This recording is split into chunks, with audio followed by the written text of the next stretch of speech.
Fluctuating temperatures over the last couple days make it even more difficult. But you know what? As long as we got baits in the water, we got a chance. That's what we're here for. We just hang out, just chill out with each other, have a good day, chatting with friends, and watch these rods do absolutely nothing. But we never give up hope. We never give up hope. As long as there's bait in the water, there's a shot. We got a shot. We're going to take a chance. Plus, like I said, the main thing is we all get to come in here and hang out with each other on a Sunday and spend the last day of the week just finishing up with everything we've been doing and chatting and hanging out and catching up with each other on anything we might have missed through the week. Let's roll back and say hi to everybody. See who all's in here. Well, I hate it when I do that. I touch the screen and it goes small on me. I don't know why I do that. Why in the world? And now it froze the cotton picking thing up. What in the world did I do now? Let's see here. I screwed up. Y'all give me 2 seconds. I'm going to refresh this screen. Hold on. Is that a bite on that rod? Nah, I don't believe so.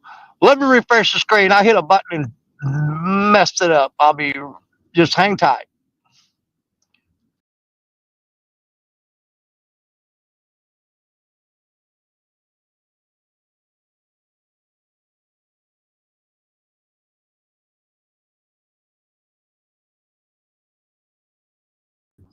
Yeah, that's better. Don't do that again, Danny. I will. You know I'm going to. I'm going to screw it up again. It's hard to see chat, but I'm going to try to scroll back up here and we'll get back to the top and see what's going on. Right off the top, we got my buddy, Mr. Mike Sampson. Sappy in the house. First one in today, right behind him, Mr. Chad Thomason. What's up, Chad? Good to have you in here. Mike Young, new member. Thank you, Mike. I appreciate it, buddy. Absolutely love having you on board with us. Thank you, thank you, thank you. And Mr. Joshua Perlman there. I don't know if I ever say his name. Is Perham? I always say Perham. I don't know. But anyway, Joshua, good buddy of mine. Got to meet him and his sister at CatCon. Looking forward to hoping to get to see him again this year. Mary Mercifer, my sister from Canada. What is up, sis? Love you to death. She's one of my biggest supporters, always in here saying hi to me. Mike Lockhart, welcome in. Danny, I'm ready to watch today's video so can learn something from you. I don't know what I'm going to teach you what not to do, buddy. I did take a minute. I had to go up in the woods and find my coat. I laid it down on a bush up there. I got a camouflage coat, and I couldn't find my freaking coat. I had to go walking up through the woods and find it. But as soon as I put my coat on, the sun come back out. Wouldn't you believe that? Let's see. Mary says, happy Sunday, buddy. Thank you, Mary. Thank you. Hillbilly Moonshiners, what is up? Good to see you. Good to see you.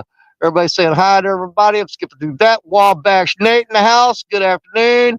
It's still 11. It's 11:30 here, so it's not quite noon yet here, but we're getting there. Close enough. Mr. V, welcome in. Good to see you. Mad County Fishing. Hey, Daddy. Mad County should have the link. I sent it to him, and a few other folks got the link. And for everybody else, the link is pinned at the top of chat. Anybody wants to come up, you don't have to be fishing. You can just come in and hang out if you want to. That's what our Sunday show is about. Mostly it's about hanging out. And you know what? We'll try to catch a fish every now and then to see if we can do it. But anyways, you're all welcome. Anybody that wants to come up in here and hang out, just hit that link up top. I'll try to keep my eye on the screen. There's an eagle flying directly over my rods right now, which is usually a good luck sign. But I probably just jinxed it saying that. So null and void. Okay, let's see. Rod number one is getting hit or currents pulling on one of the. I just rebaited that one and threw it out. So it's probably trying to find a pocket to settle into. It's dragging that weight along the bottom. And once it finds a rock or something to hang up on, it'll stop moving like that. Yep. But yeah, it was moving, but it's just shifting. I just threw that out right before we went live. It's still trying to find its happy spot on the bottom of the river.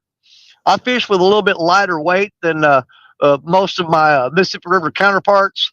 Those guys use like 8, 10, 12, 16 ounce weights. I throw generally 5 ounce and 6 ounce is normally what I throw, which is a little lighter than what they throw. And because I let it drift around until it finds a happy spot, because I want it to be where it wants to be. I just throw it out there and let it get where it wants to go. Okay, looking for a spot. Wait a minute, you're in my neck of the woods? Really? Well, you have a hard time finding me. I wish I'd dropped you a pin to where I'm at. I'm over here at Dawson Point Conservation Area.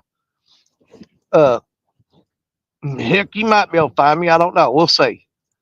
Nubby! What's up, Nubbies? Our good buddy Nubby in the house. Good to have you here with us. Okay. Yeah, because up there where Jerry Parker and Matt County and them fish all the time, Mississippi River's frozen, y'all. But if you look at here, not a speck of ice. We ain't got no ice nowhere. None. No ice. Shirley T. Hey, Danny, and all in chat. Love you, Danny. Love you too, sis. Good to see you. Danny, how was your neck situation? Well, I went through the process. I did get my first round of treatment at the pain management center. They went through and gave me my shots. My neck feels absolutely amazing. It is so much better. But I've got a long road with me. Well, I've got several more shots to do, and they're going to start working on my lower back because I've been having a lot of trouble out of it. But the neck is so much better. I got those injections in my spine. And yeah, we're doing pretty good. We're doing pretty good. Everybody remember to hit the thumbs up, please. Thank you, Shirley. Appreciate you.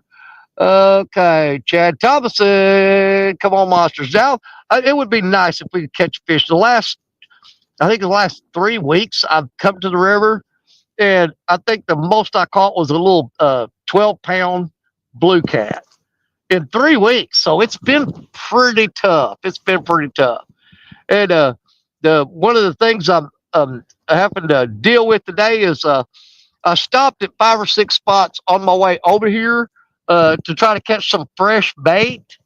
And all my bait spots, those are froze over, solid ice. I can't throw the cast net. So we're having to depend on old frozen bait today, which is absolutely just handicapping the crap out of us. But you know what? We don't care. We're going to throw it out there anyway. Maybe there's just a fish that says, you know what? I just want some old rotten bait today. And you know what? There's a piece right there. I'll just go ahead and eat it. Hopefully that's what happens. PA Trapping It Outdoors. Welcome in, Jacob. What's up, buddy? Okay. Let's see. Off WW. Oh, I'm trying to tell you how to get here. Man. Oh, boy, this is tough. Finally figured out who you remind me of, Danny, and that would be John Force. Really? Well, I'm going to take that as a compliment because I like old John Force. He's a pretty good guy. Mark P., thank you. You're fortunate not to have any snow. We got, yeah, our snow didn't last long here. Now, that's the thing. You go up there where Jerry Parker is, 2 hours north of here, and Jerry's still messing with the ice and the snow. He's still got all that. And he's just like 2 hours upriver from me. And it's like you just changed, like you went to a different world. You know what I'm saying?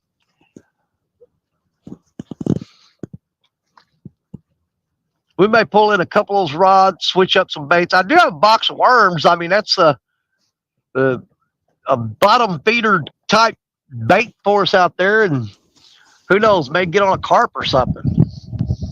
Give it a good old shot here in a little bit. I do have one rod out with a big ball of worms on it, a worm ball.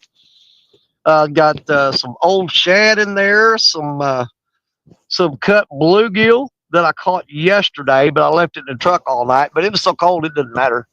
Let's see, what kind of truck do you drive so I can keep an eye out?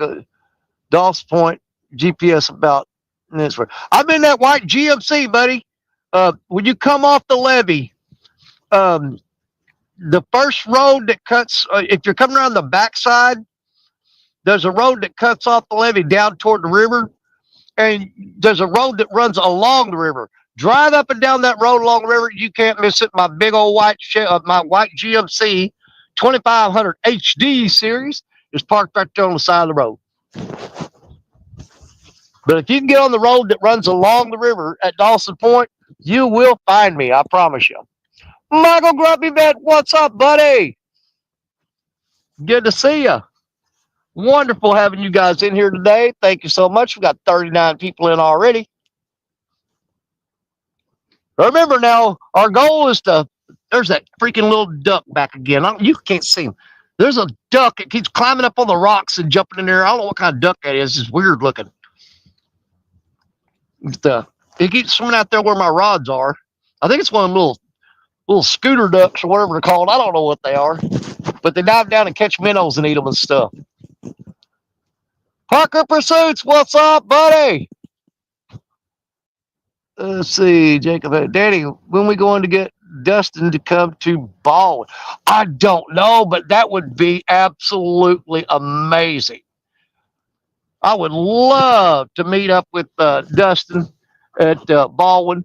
Of course, I mean, you guys got to know that Jerry Parker and Josh Dunnigan are the ones who introduced me to fishing at Lake Baldwin and Crab Orchard.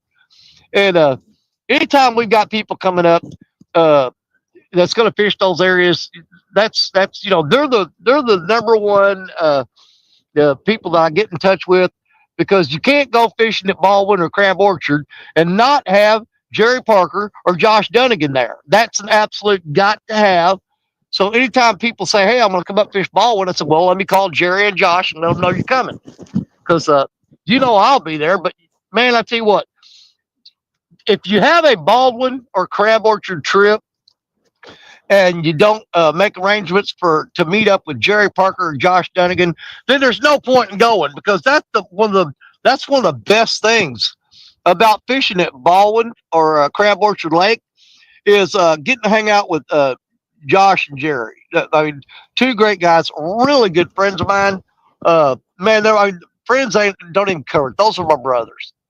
And I will not fish those areas unless I can try to get those guys to come up and hang out with me too, because that's one of the big perks of fishing Lake Baldwin or Crab Orchard Lake in Southern Illinois is getting to spend the day with Jerry Parker and Josh Dunnigan. So anybody that's ever coming up there and you contact me, I will make sure I let those guys know you're coming, and we will meet you there. Let's see, Danny, Missouri's biggest fishing season starts in 2 months. I know. I'm patiently waiting. Smoky Mountain, what's up, Danny? Good to see you, buddy. Yeah, now I got a little bit behind here. Parker, how's the cleanup going? Yep. And you're probably gonna get to see a little bit more Jerry Parker fishing down here where I'm at now, because he's got a contract to come down here. That's I'm fishing at near the city of New Madrid, Missouri, and Parker he got a contract to come work down here at New Madrid, and believe it or not, this spring coming to a stream near you, we've got Creole Catfishing is coming up here to work in Missouri, and he's going to be working right where I'm talking about. We're going to have Jerry Parker and Jeremy DeFore from Creole Catfishing. They're both going to be working down here in my fishing area. So we'll hopefully get to see a lot more of those two down here fishing in these areas where I fish all the time. I'm just hoping the fishing gets better, because lately it has sucked. I'm telling you. It's been god awful, but it will get better. I guarantee you it's going to pick up. We just had low water for 3 years in a row, basically a drought. Let's see. Danny Wren Lake is amazing too. Let's see. I haven't got to fish Wren Lake yet. Josh Dunnigan is going to take me. I was supposed to fish a tournament at Wren Lake with him, and something happened that we didn't get to do that, and so that I had to cancel that trip. It was back last year. I was supposed to fish a tournament with Josh Dunnigan at Wren Lake, and things didn't work out, and I didn't get to go. But yeah, I'm waiting patiently. But I promise you, when I go to Wren Lake, I will be contacting Josh Dunnigan, because ain't nobody knows more about that lake than that guy right there. And that's who I want to go up there and meet up with. and go fish that lake. Burrito, catfishing lady. There she is, Miss Lisa Swain, my PB buddy. Well, she's my PB buddy, and that's the best kind. Nobody fools with a buddy of mine. Old catfish catching, PB buddy of mine, Miss Lisa Swain. Yeehaw! What's up, sis? Good to see you. Good to see you. Okay, let's see here. Where did I leave off at? Parker Pursuits. Michael got one big tree left to work. Oh, he's cutting them damn trees up in his yard. Got one to go. Well, Parker yard have firewood. Oh, can't wait. Hope I'm not fishing then. Went by that. Lisa, everybody saying hi to Lisa. You saying hi to Michael. Back at him. Danny, if you want to try it. Look me up. Try it. Look me up. Absolutely, buddy. I sure will. 100%. Let's see, Mark P. Danny, I told Creole to use an excavator, cut you some steps down. I've already talked to Creole. The thing I want Creole to do, I want him to dig me a big old deep hole in the river. That is a super secret spot that I want him to put it in a spot that is not as something that people really want to walk to. But if he can cut me a big old hole in the river to hold some fish, I got plans. I've been talking with Creole. We got something going out. Have slide down them hills. Yep. Let's see. Parker says maybe some of this ice will melt up here. Bring the river. It would be nice. It came up a couple weeks ago, but it didn't stay up long. I mean, it dropped twice as fast as it came up and went right back down to this low level crap that I've just not been liking. Yeah, Greg Marcus, what's up, Greg? There's my buddy Greg. You're a nut. Well, we've established that a long time ago. And Lisa's out grocery shopping. Hey, pick me up a pack of ham and cheese. Get me. I want the smoked ham and the sharp cheddar cheese. Get me. Throw some aged Swiss in there too. That's good stuff. Pick that up for me. See, catfish regulators with a $20 boom. Aaron, thank you so much, buddy. I appreciate it. Man, I was really hoping that you guys would going down there on that ice bowl and just kick the crap out of everybody. But you know what? It was. You always make me proud to work, just like Chad and them. Just see, I'm trying to think. You had Mike with you, I believe, if I'm not mistaken. I'm pretty sure Mike fished with you this year, didn't he? I haven't seen how you guys did. I know Chad, he come on there and said, I caught a fish. I caught a fish. Took a 6-pack of dew. Yeah, I forgot about the dew. Thanks for reminding me. And it's Mad County. Do I go towards Stump Hole or towards 7 Point access? Do not go to 7 Point. Do not go to 7 Point. When you come to that intersection, turn right and follow the levee around. If you go to 7 Point, you're going away from me. Don't go to 7 Point. He probably can't hear me because where he's driving at right now, there's no freaking phone signal. We got somebody in the basement here. Let's see who we got. Oh, man. I tell you what, you guys, I'm about to make y'all's day because I got the power couple of all power couples right now. Boom, added to the stage here, Miss James and Jody. Thank y'all for coming up. I appreciate y'all. Hey, what's up, girl? Hey, we got a chance of seeing some catfish now. Caught 4. Caught 4? Man. Biggest was 29. I ain't caught crap. 26 was the biggest. Yeah. We y'all just crossed out for the tournament. Well, get in there and fire them up, girl. Get on them. Get on them. I got Nad County Ethan. He's driving around somewhere in these woods over behind me trying to find me. He's about as lost as he can get, so I'm waiting on him to show up. He's out there somewhere hunting for me. He's coming to this spot. Boy, is he going to be disappointed. Yeah, he fishes up there around Jerry Parker, but the Mississippi River's actually got ice all the way across it. So he decided to drive down here to my area today and fish. The only thing he's going to do is avoid the ice. Unfortunately, you're going to avoid the fish too. I was going to go to the Potomac and fish the championship, but they're iced over. So yeah, I knew you were talking about going up there. Yep. I was going to fish with Hattie. Yep. With that point system, I mean, crap. I mean, everybody's got a pretty fair shot at winning it, really, with 10 fish limit. It's just it comes down to who's got the biggest one at the end of it, though.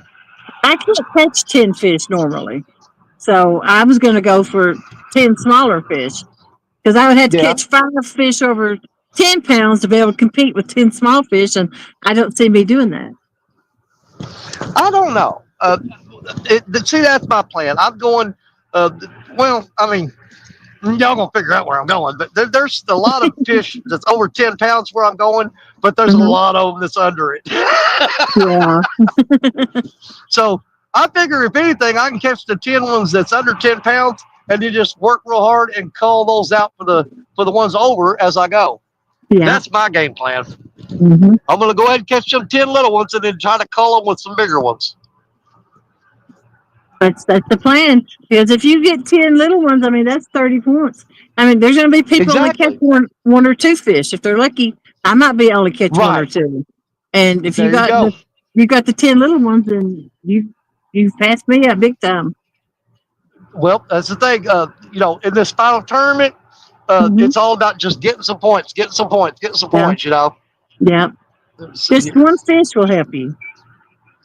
Hey, let's get us some more help in here. What do you say? And this guy, I'll tell you what, I love him to death. Let's add him to the screen here, ladies and gentlemen. Mr. Ed Evans, what's up, Ed? Hey, how's it going? Hey, Ed. Oh, it's going so much better now. I've got some really great people up here with me. There you go. Yeah, I don't even care about catching the fish now. I'm hanging out with the cool crowd. I was just talking to two gentlemen. They're going to come up on the ice. It was a father and son, so they asked, you mind if we fish here? I said, no. He said, well, we don't want to encroach on you. I said, no, not a problem. Well, they hear us raising cane and talking, they might run off anyway. And Mike Lockhart is reminding me that Danny's spoonbill season comes in March 15th through April 30th. Yes, we have a season up here for snagging the spoonbill. It is a big freaking deal too, man. Wow. Snagging, huh? Catfish Regulator said that he had Mike, Big Mike, fishing with him at the ice bowl, and he said they did have some engine issues down there fishing that. Jimmy James Bailey, welcome in. Good to see you. I said Mad County Fishing. He is on the levee now. Okay, Ethan, if you're on that levee, you probably can't hear what I'm saying right now, so it's your mute point because there's no phone signal up there. But if you can hear me, follow that levee around and take one of the roads that cuts off to your off to the side that goes down into the woods. And once you go down in the woods, you're going to find a road that just drives along the river. And if you're on that road, you're going to find me because I'm parked on that road somewhere. Did you find that camouflage jacket, Danny? Yes, sir, I did. Because the clouds got really, really thick and a little bit of breeze picked up. And I was there talking about how warm I was. And I said, man, I'm starting to get chilled. I better go get my coat. And as soon as I put my coat on, the sun came back out. There you go. Well, at least you found your jacket. Yeah, I've had this jacket since this is a nice coat too. A friend of mine bought this for me back in 2019. And it's still held up like brand new. It's just it shrunk. It won't because it won't. I can't zip it up. It got smaller. It did. When I first got that, the zipper would zip right up on it. Now I try to pull the sides together as hard as I can, and it's shrunk so much I can't even get the zipper to zip up on it. Now I'm gonna go to the VA though and see if they can give me some of that appetite suppressant stuff. I gotta stop eating. I'm telling you, but it's gonna have to be medically induced because I don't have the willpower to stop myself. And you ain't even fat. Where do you get fat? Yeah. Like me, it's horrible. Yeah. Well, I mean, the doctors told me that's a big part of my lower back problems is because my lower front. Yeah, I can relate to those back issues. Oh, absolutely. And people that haven't gone through it, they just don't know. It is such an agonizing pain. It is absolutely miserable. There's Angel Honeycutt right up the river from me, about 3 hours drive up in St. Louis, Missouri. What is up, Angel? Good to see you. Good to see you. From the husband and wife team from St. Louis, Missouri. Absolutely. I am about 3 hours south of St. Louis. God, yeah.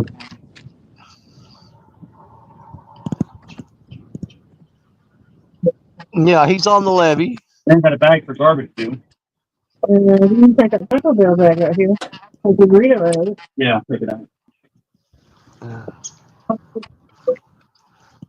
Thank you. Yeah, we haven't caught fish in a while. Nope. Jerry Parker says, Jody, Jerry Parker says he's not sure if he's going to fish in the championship tournament. Why? I don't know. You know, it's Parker. Who knows? Taco Bell. He can say that. I can almost bet you Parker's going to be there. I guarantee you Parker's going to be there. He won't be able to resist it. Exactly. Uh-huh. Especially when he sees me fishing in one of his spots. Well, He gonna say, "That's it. I'm going."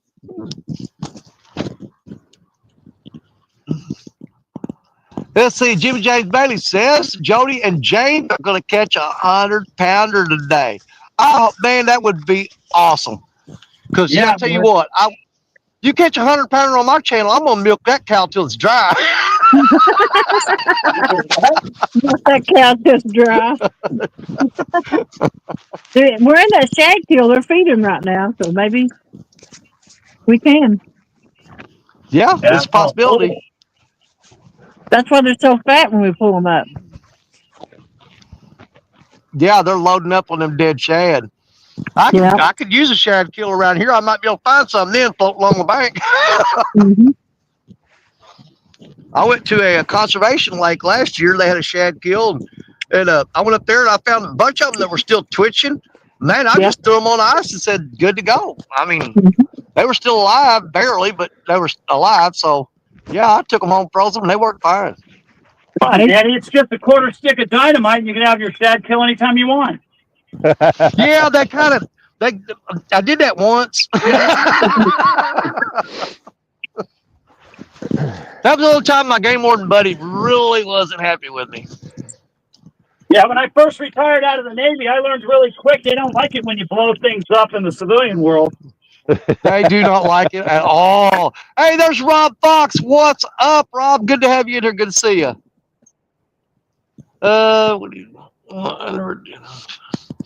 Greg Burgess. Hey, Danny, what did you win? I never did find out. It was an Anthony J tackle pack. So God only knows what's going to be in there. An Anthony J tackle pack. Man, it might have a jar of peanut butter in there. I don't know. You know what, Jody? Didn't I win a lot of money off the Earl not too long ago?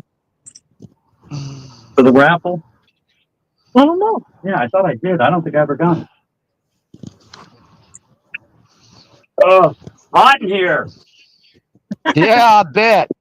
I'm not too miserable. I tell you what, sun's shining on me. It's 42 degrees. I'm fine with it. Hey, there's my lovely friend, Miss Fanny. Listen, B, what's up? Hey, Danny.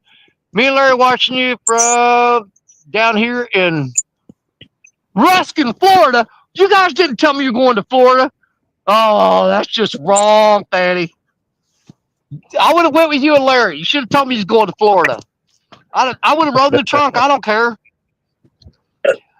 Let's see, Angel Honeycutt. Hey, Danny, me and my husband need your email so we can hook up to fish. Do you guys have a messenger, Angel? Or you find me on Facebook? It'd be the easiest thing. Because my email sucks. She'll have to rewind this several times. But my email is dstone, lowercase letters, dstone, 11 28 1965 at gmail.com. Just rewind that 20 times and you'll get it wrote down.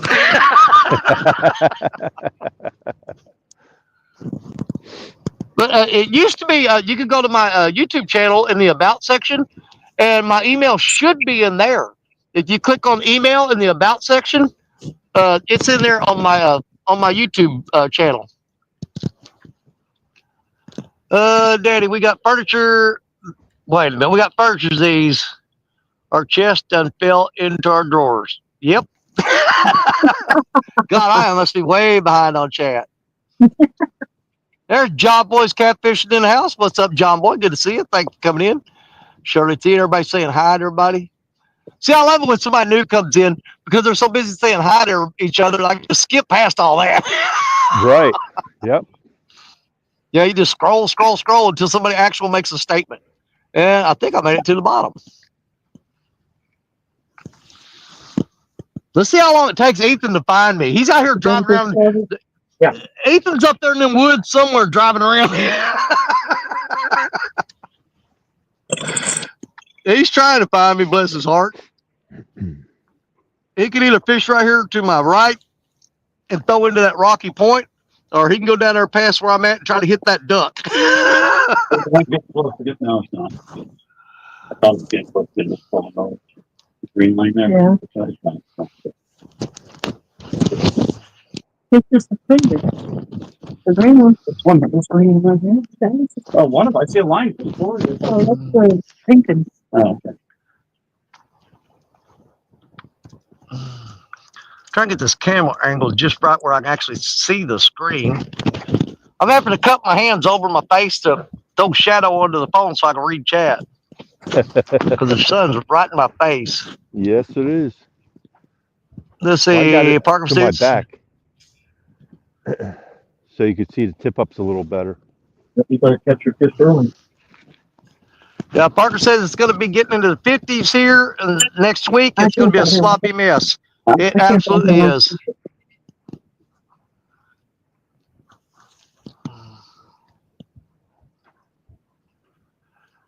It's the old saying, blind leading the blind. Yeah, I just parked my truck on the side of the road. You just got to find that.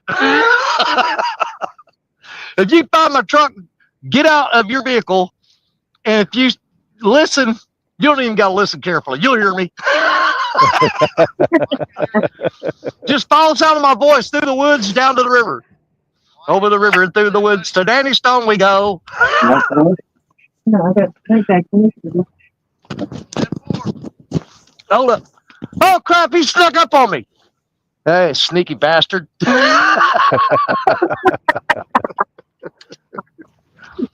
I guess he found me.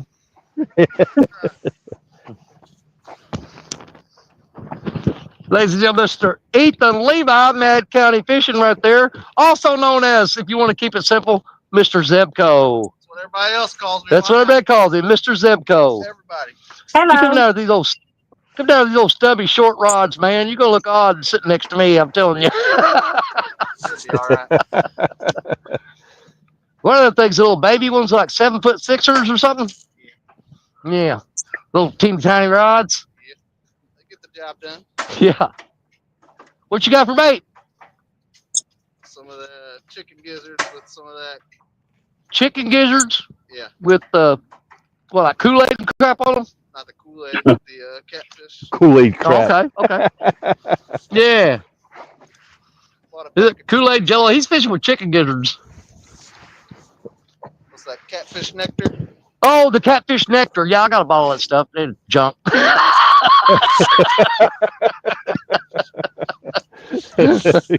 You're rough, Danny. That's all junk. No, I actually used that at Baldwin, and it worked pretty good on chicken. Yeah, it did. Yeah, it worked pretty good at Baldwin. Of course, up there they'll eat anything. You can put a shoelace on a hook and throw it out there, they'll eat it. Got them all off the side now. Now, if you look to your right, you see that little point sticking out? There's a rock ledge that goes out there, probably about 30 or 40 feet. I think one gets There's a little bit of a hole right there, but man, you throw out anywhere right up in there, you're golden. The current shifts back and forth here. It switches because of this eddy. It's got a changing current. 1 minute your lines are going to be pulling downstream that way. 5 minutes later, they're going to be pulling upstream that way. But you got plenty of room there. Go ahead and throw out wherever you want. You're nowhere near me. So much.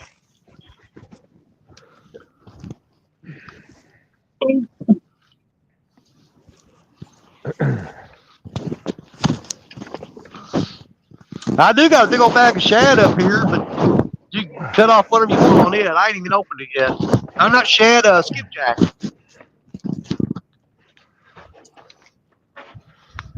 Try to get this camera adjusted so where I can see the screen.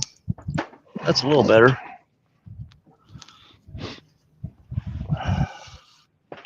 All right, what did I miss? What did I miss?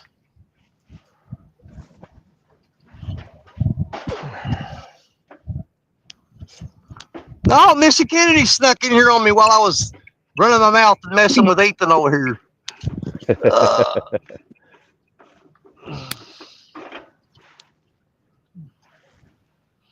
She says it's looking like a lasagna, homemade rolls, and salad kind of day. Wow. She Way to delivered. punch me in the gut there, sis.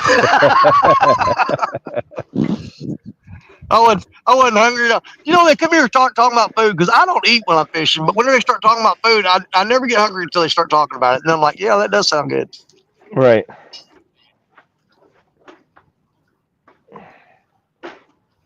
Yeah, I don't bring anything to eat. I usually just, unless I'm in my boat. Yeah. But I do bring stuff to drink, you know what I mean? Oh, absolutely. You got to, especially in summertime. Oh, my God. I've gotten out here and ran out of water and still fished for a couple hours later. And I pushed the limit on a couple times because I started getting muscle cramps and my fingers cramping up from dehydration. Yeah, so I have to be really careful about that. There's Misplaced Country Girl. What's going on? Gonna low down, not feeling good, but we'll leave this running. Okay, Denise. Turn again.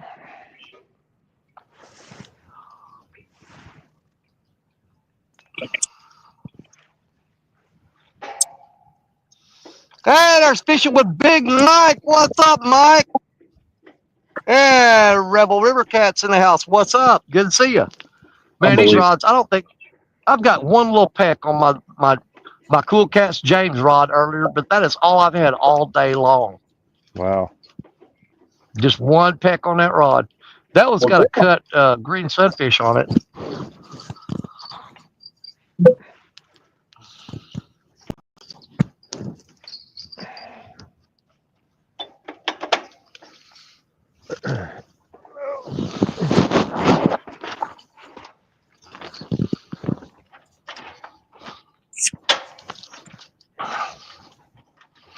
Put this bait in this bag before it dries out in the sun. Don't like to leave it laying out that long.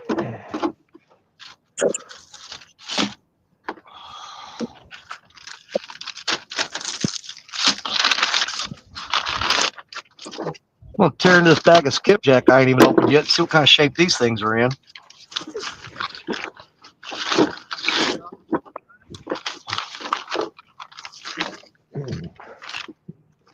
They don't look too bad.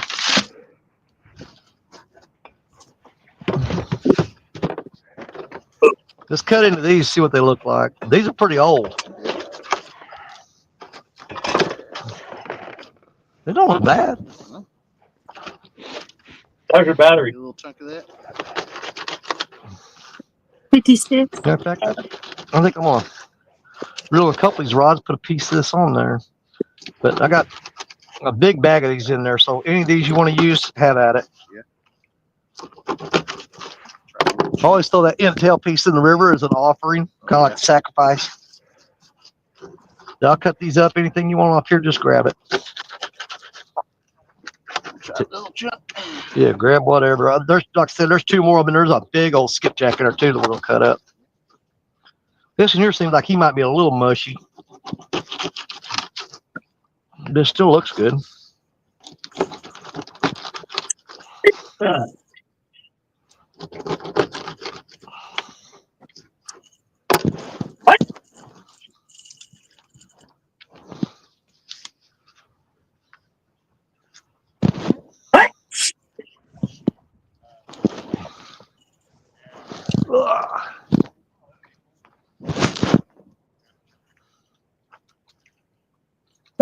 Yeah, the current's shifting right now, and it's actually going up.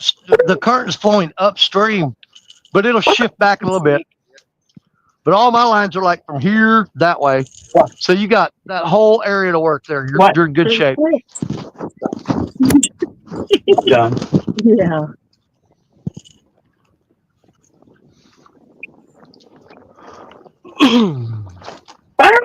Seven. 8. How many sneezes James makes? It's usually 13, but he's on 8 right now. Stop it.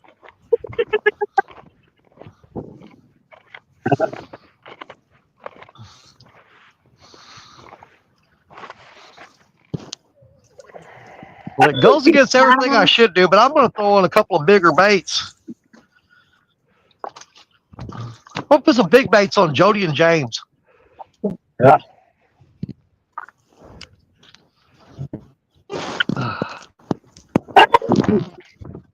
See if I can get them out of here without hanging up these rocks.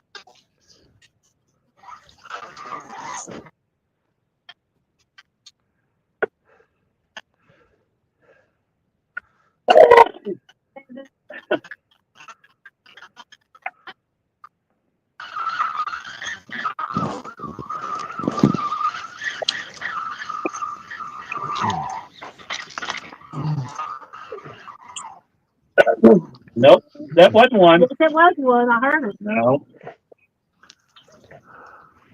That was one. There we go.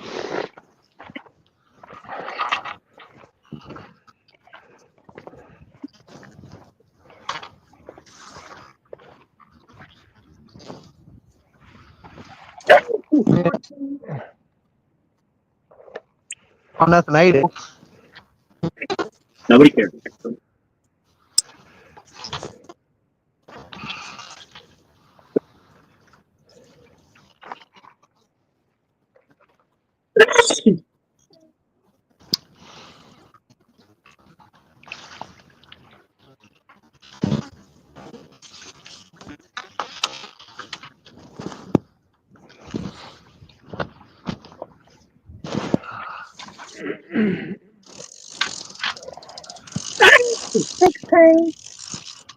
Yeah, thank you, Jody.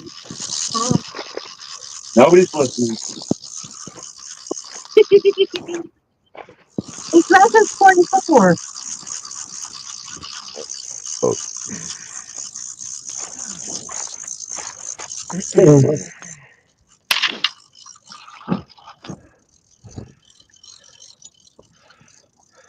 No, I don't know how that cotton picking mad cat's rod. 17. Go on the earth side of those lines there. Did I say 17 already? I don't know.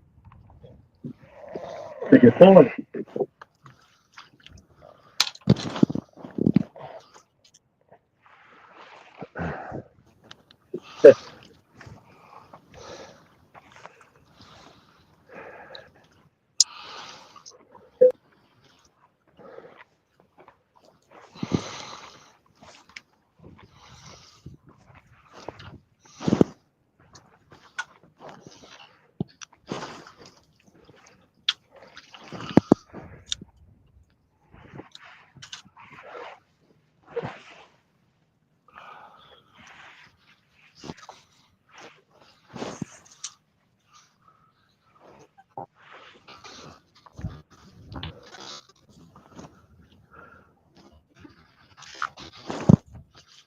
This rod here got swept way downstream for some reason.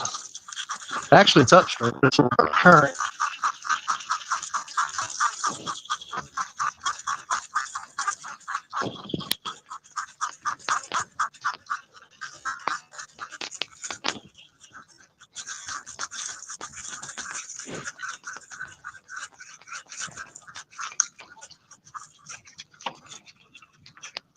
Can't remember what I had on there for bait. That's a piece of shad.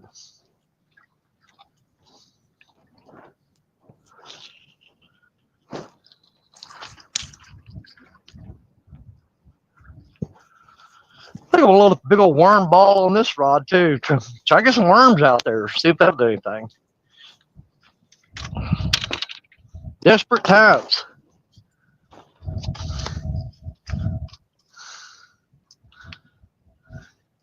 About 3 of them worms on there. That'll do it.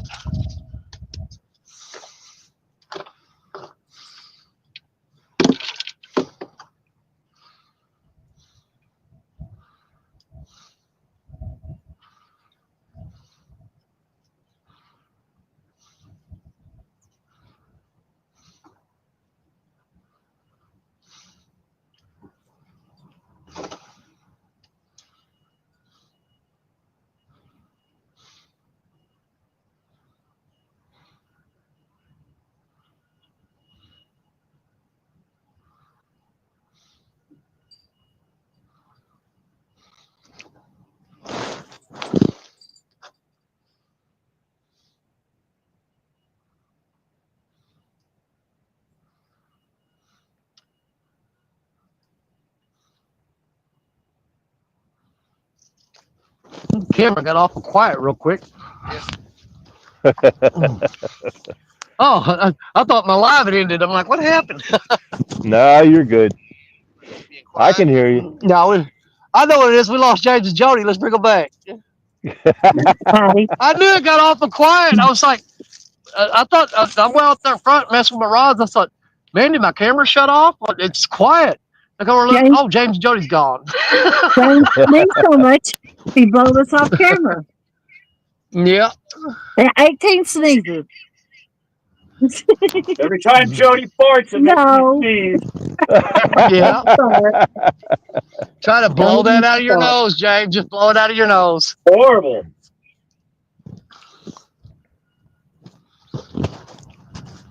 It's like catfish puke. Greg Burgess, I always pronounce his name. It's Burgess. I keep saying Burgess. Anyways, he said, hey, Ed, Evan's my brother. How's it So going? Greg says, hi, Ed. Welcome in, buddy. Huh? Hi, Greg.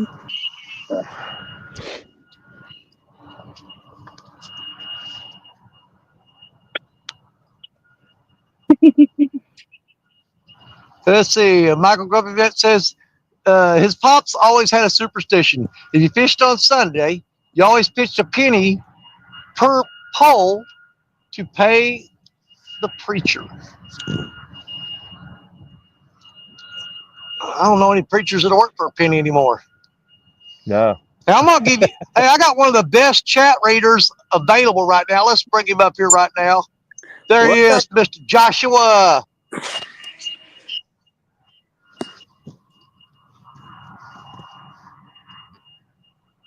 You there, Joshua? How's everybody doing today? How's it going, Joshua? There you go, buddy. Hey, keep an eye on that chat for me. You're really good at that. I gotta get these rods thrown back out. That's my main reason of coming up. It's help you reach you.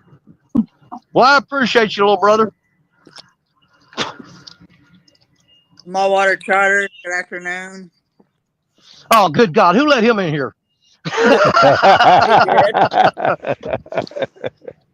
I'm kidding, John. Love you, buddy. Greg Burgess. Good afternoon.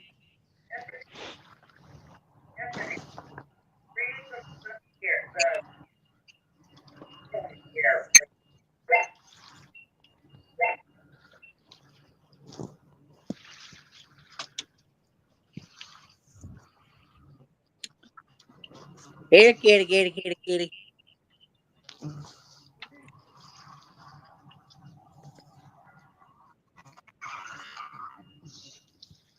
All right, we've been throwing small baits all day. Let's throw something big out there. Good afternoon. See if they find it easier.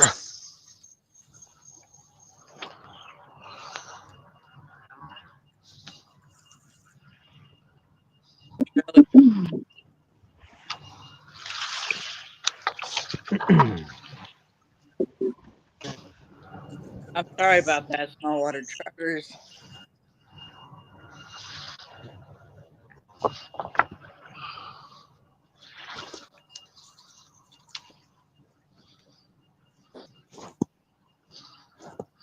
I ain't had no luck on skipjack pretty much all year this year. But we're going to go ahead and throw a skipjack head out there and see if maybe they just changed their mind.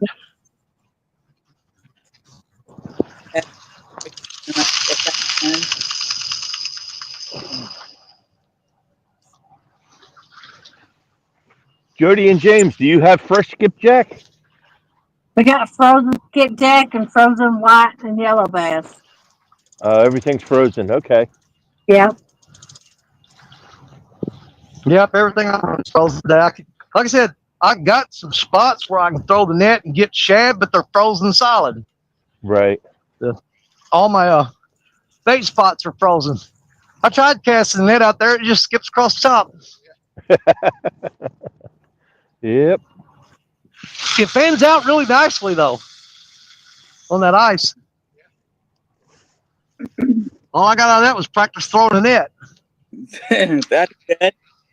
At least now you know how to throw it. Oh yeah.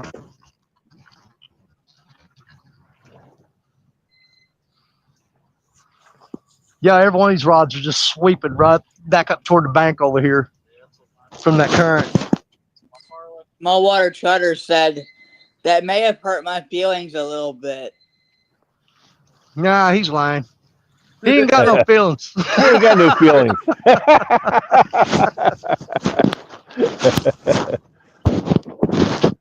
Daryl's the only one with feelers. That's it. Did Mid-Century find you, Danny? Yeah, he's sitting over here right behind the camera. Nice. Yeah, he's already got rods out right over here. Nice. He's sitting right there. How you doing? Mr. Zebco himself. What's going on, everybody? He's got his rod set out right down there behind me. If he gets on the fish, which would be awesome, all I gotta do is zip that camera around there and get on him. Nice. Breath. Yeah, the bites have been really bad here because the river dropping the way it is and everything. It's just making everything tough.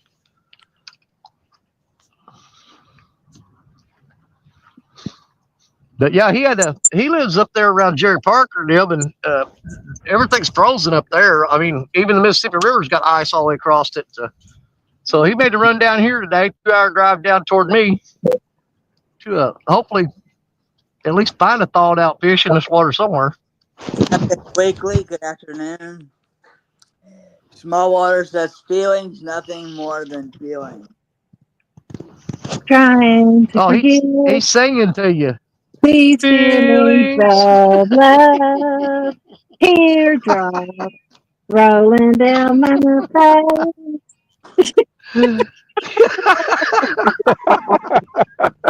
That's the only song I can play on the piano.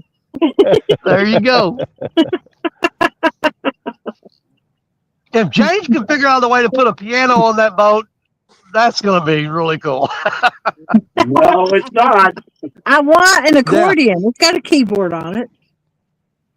Yeah, Jody on the accordion. Well, here's the thing, Jody. You went through your harmonica stage, so the question is, how long is it going to stick with it? I got a melon I'm learning right now. I'm a banjo and bluegrass it up.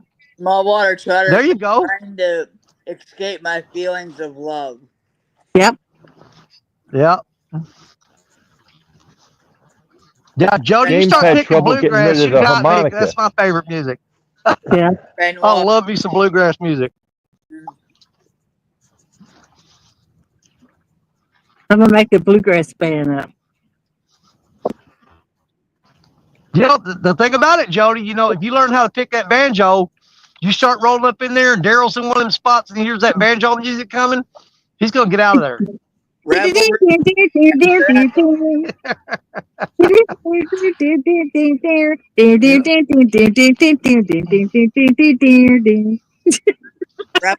will be hollering at Woody. Pull up the anchor, pull up the anchor. Why? Don't you hear that banjo coming? Rebel River Cats is in the building. Hey, Doug. Hey, Rebel. Hey, Rebel, what's going on?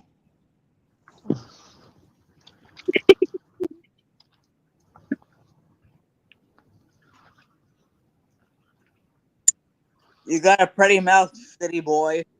That's what. It makes it funny the fact that Joshua reading that. I mean, we've all heard that before, but something about Joshua reading it makes it even funnier. You got a pretty mouth, You just didn't boy. want to say it, Danny.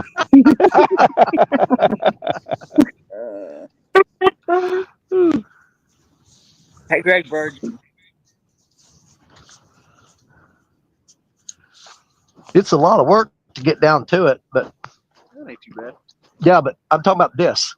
You see that rock right there sticking out? That's a wing dam that goes all the way out about 120 yards that way. And right now it's about 1.5 feet underwater. But you go down that road, but it's just such a pain in the butt getting there. Boys catfishing. But yeah, that's a big underwater wing dam there now. Normally it's sticking up out of the water.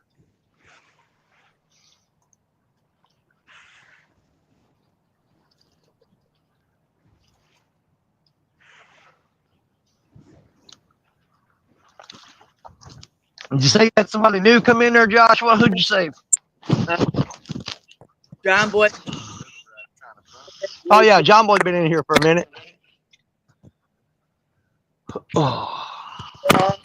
Oh, there's my buddy, Mr. Catfish Weekly, Mr. Lyle Stokes in the house. Hey, Lyle. He says, "Hello, ladies." Yeah. Do you hear that, James? What's I think that? Lyle comes in here and saying, "Lyle come in here and said, hello, ladies." Yeah. You know, it's only about a 4.5 hour drive for me to get up there where he's at. Don't make me come to Lake of the Ozarks, Mr. Stokes. Yeah. Who you call a lady?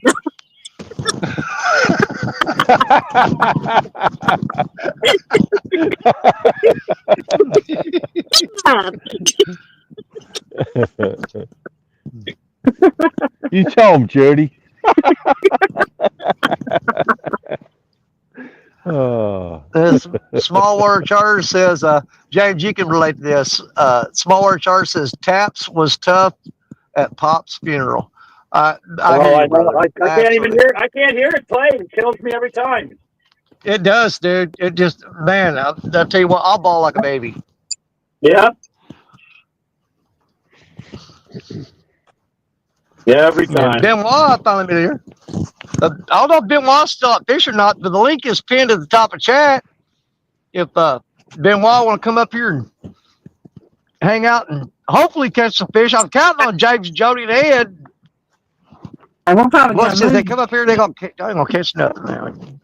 You did it on purpose. I think you even got bait on the hooks. We're gonna have to So you make a just move come up probably. Yeah, Yeah, we're you come up really here. going to hours out of bite, so we're probably going to move here in a minute. Yeah. Well, I can promise you I ain't moving. You know I ain't moving. I ain't moving. No. I mean, I would love to go about 200 yards that way and fish that wing dam, but I am not carrying all this crap over them rocks for 200 yards. No way. It ain't happening. You should Yeah. have had mid-century. Look for your jacket on the way down to your fishing spot. No, you hear, I went up there and got it in between Oh, stand day and my show. Yeah, I went up there and picked it up. I got it hanging on the back of the chair right now. Okay, good. I'm glad you found it. Yep. Is it? You're back home, Danny, or we would. Is what Ben was. Oh, okay. How long does it get? How low does it get there normally? Rebel River Cat wants to know. Well, right now it's I mean, you see all those rocks on the bank. Normally, it's about halfway up those rocks. That's a normal stage here. So it's dropped down quite, but it's been like this for this going on the third year of us having low water here. So I don't know if it's ever going to come back to normal. Yeah, this is 3 years in a row. Mississippi River's been low. Small water trotter said, "You are the wind beneath my wing dam." I hope so. That's all I aspire to be.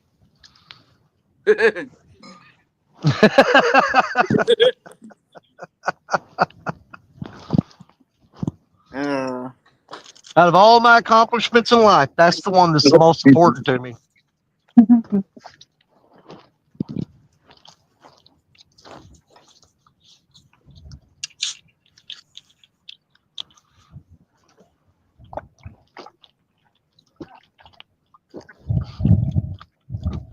So, Jody, if you don't want to reveal your plans, I don't want you to reveal your plans, but since it looks like Potomac's going to be scratched off your list, don't tell me what you're going to do, but do you kind of have a backup plan in the works, or? Mm-hmm. Okay, good deal. It's always good to have a plan B. With the shad kill, though, I don't know what the bite will be like in 2 weeks. Yeah, that's true. Then I'll be laying on the bottom going, I can't eat another bite. I'm about to pop.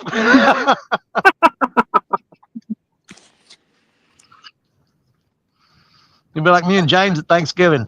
Yeah, they're full, but they're going back. Yeah. 30 minutes on the couch, I could probably squeeze another bite in there.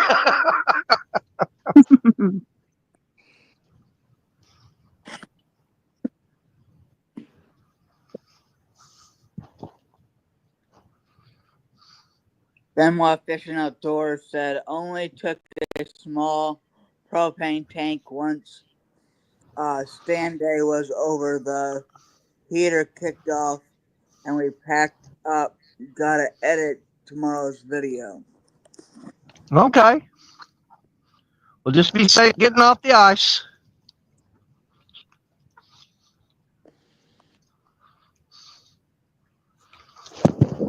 Yeah, normally this spot we're at right now is usually a killer wintertime spot. I know me and Richard Cluck have fished this several winters in a row. And it was nothing to sit here and pull out 20 and 30 pounders, but the last 2 years, it's just been, I don't know. We've had a lot of commercial fishermen up through here.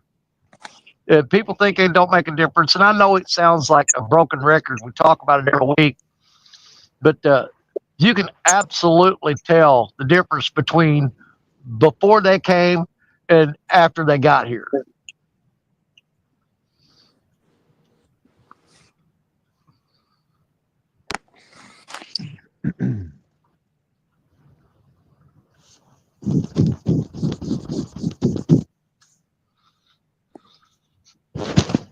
Jody's rocking the boat. No, I'm not. It takes me back to my Rebel River Cats.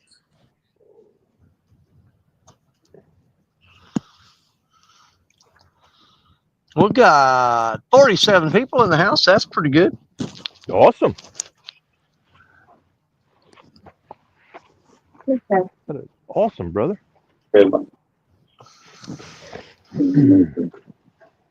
Yeah, Rebel River Cat's talking about taps. He said every time he hears it, it takes us right back to his father's funeral.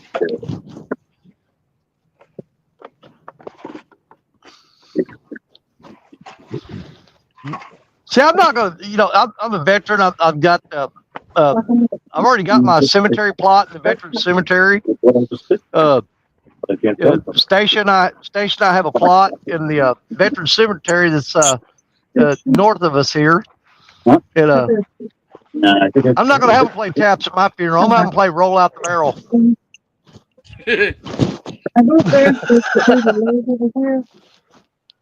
So you don't want that poster, what do you say? Yeah, but do the ledge up here to use the fish on it? Okay. It's like 35 feet deep. That's where I was dragging that time. Mm-hmm. You want to go up there and look at it? Yeah.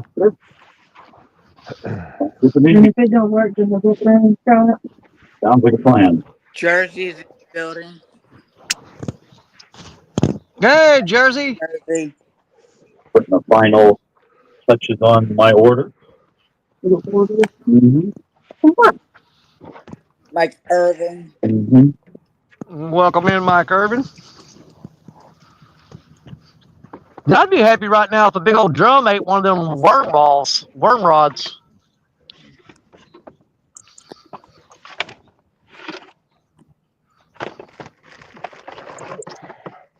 Yeah, that's another thing. It's weird. We usually catch a lot of drum in late January and early February, and I haven't even caught any drum lately. Huh.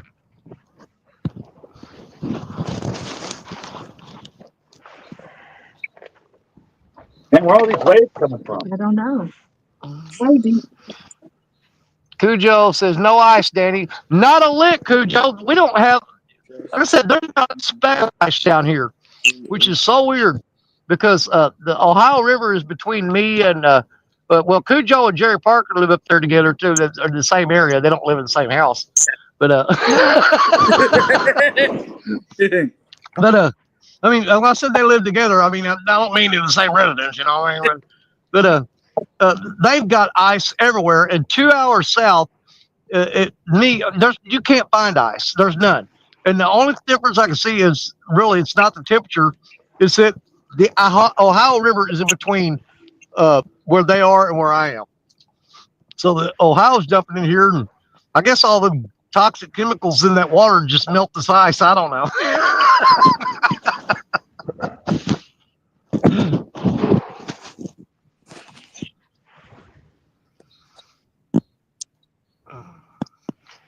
Let's see. Michael Grumpet says, Danny, I told. I did honor guard for 4 months. I've heard taps so often. Doesn't affect me. Okay. I did honor guard one time when I was stationed out in Fort Ord, California, and our platoon sergeant, we had scouts that rode motorcycles in our platoon, and our platoon sergeant decided one day he was going to jump on one of their dirt bikes and go riding down a mountain road. And when he come around a curve, he ran face first right into a 2.5 ton truck, a deuce and a half. Killed him instantly. We had to do honor guard for his funeral. But yeah, he rode that motorcycle right into the front of a deuce and a half. That would do it. Yeah. Well, they said he didn't feel nothing, but I'm telling you, if I was on that bike and I saw that truck coming at me, I might have a whole lot of feelings before I That's die. what he had.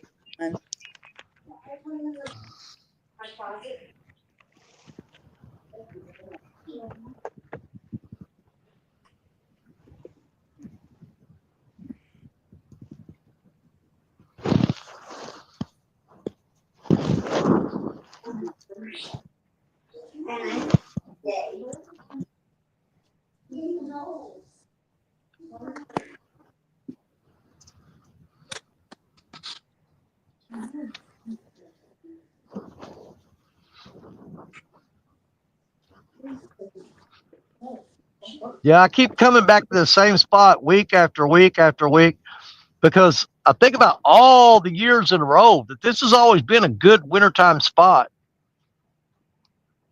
But it's just been absolutely horrible this year. I think it's because we put all the spot bass out. We don't forgot. Huh? Because we put the spot bass on the road. I can't hear you. I think we put the spot bass out while we lost the spot. I don't know.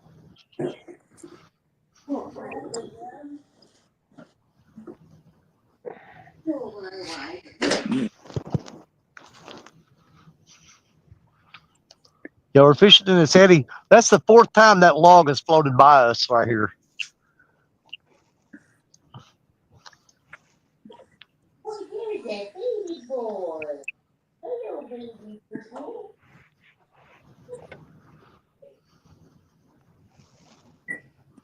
Well, everything over here is like that. Clean the guts out, huh? Every piece of it's black. He probably wants to buy it. Yeah, let's get that down. Jersey says, I know it is caught. Any luck for Danny, Jody, and James? Jody and James have caught 4 already, but not on this last year. They caught them before they got here. They caught 2 on stand day and then 2 afterward. Is that right? You guys caught 4 total? Yeah, I think Yeah. we put white bass out of skipjack, and I think that's what happened. Oh, they're all white bass? There's no size white bass. No, you want to trade it up, cast, or you want to move anyway? I don't know. Your call. Mm-hmm. I thought you said you wanted to move, Jody. I don't want to move. I wanted to try this spot. It's 140. I had one piece white bass out. All right. If you caught all your fish on white bass, you've only got 1 piece of white bass out? No, Girl, we come caught on. all on skipjack except for one. And then we put mostly white bass out. All right. I misunderstood you. I thought you caught them all on white bass. I'd be like, man, I'd be white bassing the crap out of it. Yeah, exactly. You want to go up towards that buoy? Okay. We're going to mute while we move. All right. Okay. Rebel River Cat said his father's buried in Quantico National Cemetery. Nice. That's a beautiful cemetery. I've seen it. My dad's in Arlington.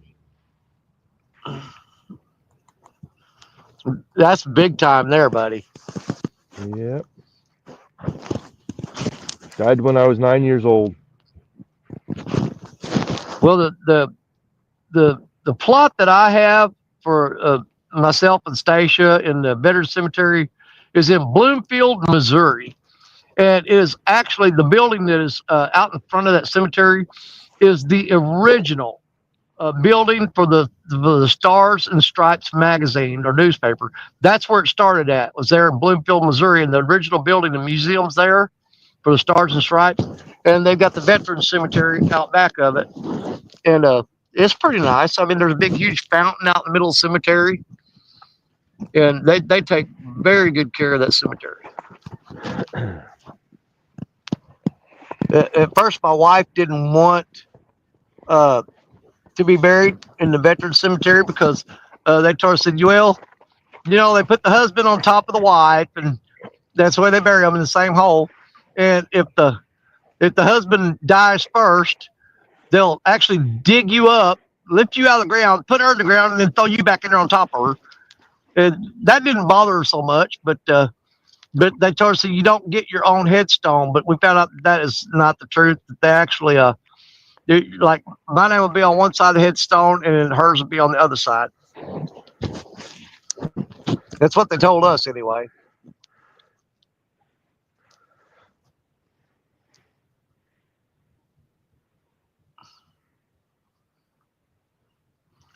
I guess she's tired of you being on top. Catfishing. Yeah, Brian B. Catfishing, member for 25 months. There's my buddy Brian in there. Man, I got screwed around. And Joshua dropped out of here, and I wasn't watching chat.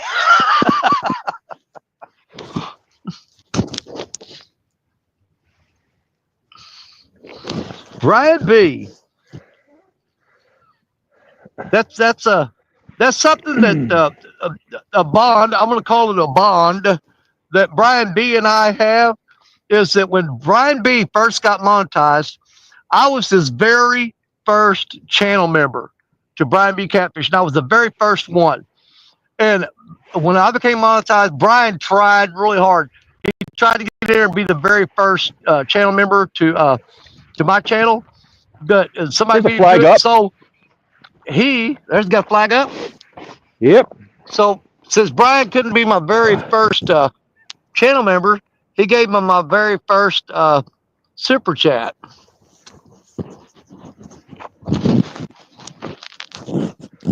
I got you on solo screen, buddy. Let's see what you got going on. He ain't taking it. And that's all right. It's more action than I've had.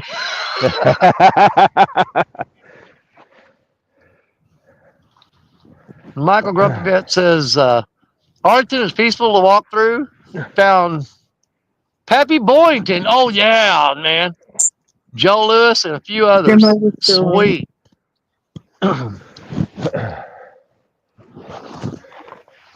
For the people that don't know who Pappy Boynton is, he was the leader of the Black Sheep Squadron.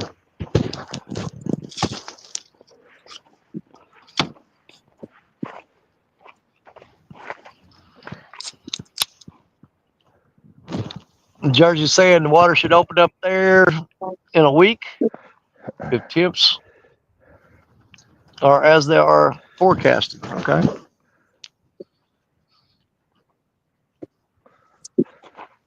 Spotlight. I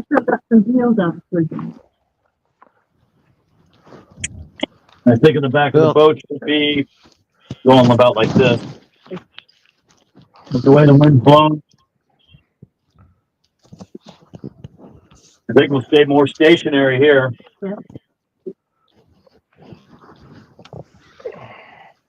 Now, I ain't gonna lie, I'm loyal to the Mississippi River. I mean, I've pretty much owed my entire fishing career to the Mississippi River.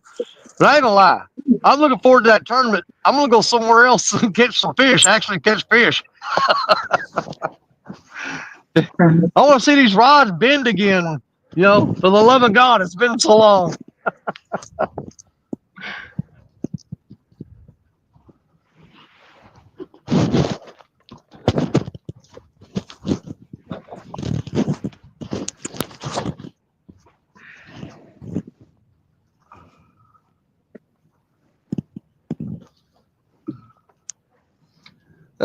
Benoit says, and we left Standby. The ice was cracking real good. Well, for me, ice cracking is not good. Yeah, I wouldn't be out there. And so some places in Lake Erie are opening up. A fish ain't worth your life. Cujo says, what are you thinking championship, Danny? Oh, I've got a plan. Danny Stone always has a plan. I got a plan. Cool, Cat. I will catch fish during the championship. Will I catch enough fish that I can take first place? Absolutely not. I'm in 11th right now. In order for me to take first, the top 5 would pretty much have to skunk and me take first in that tournament. That would give me a first place spot. But in order to do that, the top 5 people would have to skunk. And I just don't believe that's going to happen. Well, I just at can't least imagine. you'll move up, Danny. Absolutely. Hey, that's all. I think you can move up. Yeah. Well, my goal every year has always been to finish as a bank angler. My goal is to finish in the top 10. Okay. I don't have any dreams and aspirations and delusional thoughts of being, oh, he's the champion. Yeah, not going to happen. Not from the bank. It's just not going to happen. But if I can get in the top 10, I'm perfectly happy with that. I wound up in 8th place last year. I took the 8th place spot overall. And I was completely ecstatic about that. I got to stand up there and receive my little medal, standing right beside Mr. James Cool Cats and a few other people. Tony Harrison was standing there beside me. So we actually had 2 bank anglers in the top 10 last year. It was me and Tony. And I'm perfectly happy with that. I mean, that's all I asked for, top 10. Right now I am in 11th. And so come February 8th, I'm going to do something about that. We're going to move out of that 11th spot. You can take that to the bank. We will be moving out of that 11th spot and moving up. I can promise you that much. Moving on up to the east side. Yep. I think Hooks and Hammocks. I'm not sure. I think Hooks and Hammocks is they bumped me from 10th to 11th. So I'm gonna try my best. God bless him. I love Chris and Telly. I really, really do. But I'm gonna return the favor.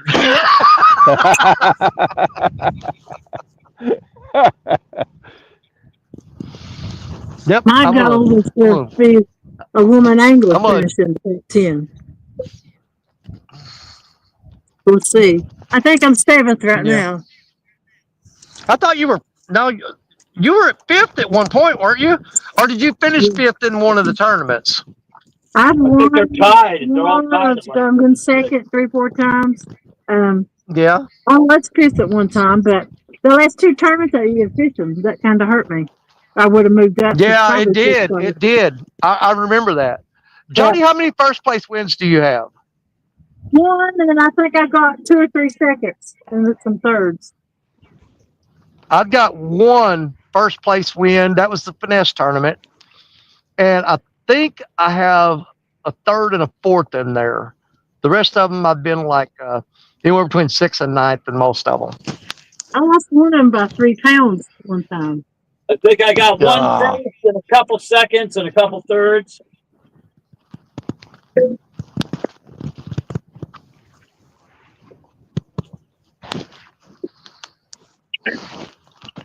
But I got a plan. I know you do, buddy. Everybody's got a plan. I got a good plan. There's Randy Old Gray Hair. Randy Old Gray Hair, 3 nights. What's going on? He says, Jody, I'm trying to read this. I'm blind as a bat and the sun's on me. Jody, what is your, wait a minute. I'm trying to see what 3 nights is talking to Jody. He said, Jody, what is your code for tickets to the conference? Jody 10. Jody 10. That's pretty easy. I'm It's going only to 4 letters and 2 numbers. I'm trying to do a show with Hervé talking about the tickets and when they're going to mail and about the T-shirts if someone ordered them. Nah, I ain't got to worry about none of that crap. I got vendor tickets. You can look for that. Jody, can you grab me the water out of my bag right there? Yeah.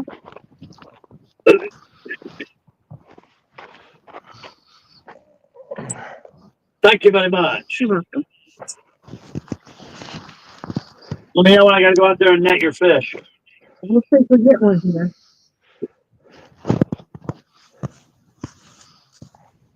I thought we was 30-something foot. Why it's saying 12 now? The back end blew back over the ledge. The ledge is right here.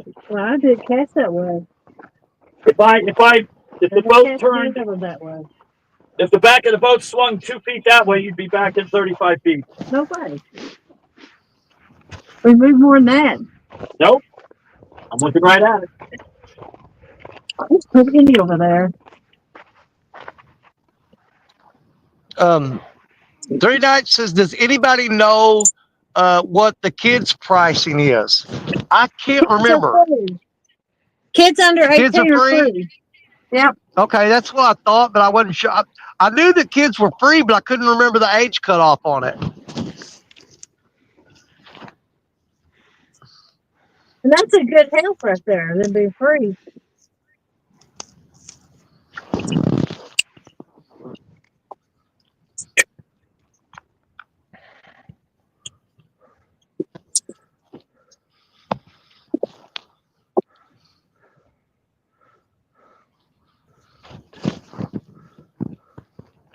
I'll tell you one of the things I'm looking for, because the River Cats Tackle Bunch, we've all got we've got an Airbnb that we're all staying at, and we're gonna have all those Cajun guys from Louisiana, Creole and Andrew and Jeremy and Andrew and John.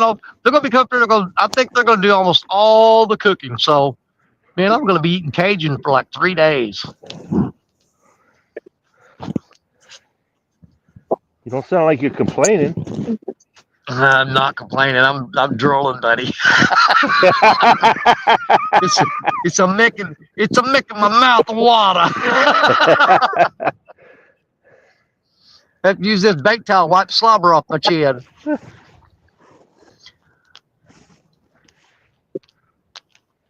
Cujo Earthfield says, you may want to change hats, Miss Jody. Why? What's up, Cujo? Why? Well, change that. There, Cujo, look who I got sitting here with me. There's that damn duckback right there. See him? What is that thing? He's been hanging out. He's hanging around your poles now. Let him eat your bait for a little while. Why do you want to change your hat? This is a gift. Oh, I got it back. Your way. So maybe the boat moved. Green one? No, it's a pink one. Not good the boat moved. I don't think so. We're pretty single. Hey, Grey Wolf Outdoors in the house. Oh, excuse me, Grey Wolf Outdoors Homestead. When did he add Homestead to his thing?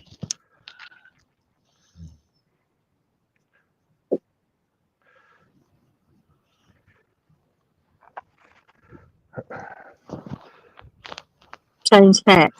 Oh, I might get a big fish. Oh, you thought it was a cheese? No, it's a monster. Gregory Lemon, what's up, little brother? Good to see you. There we go.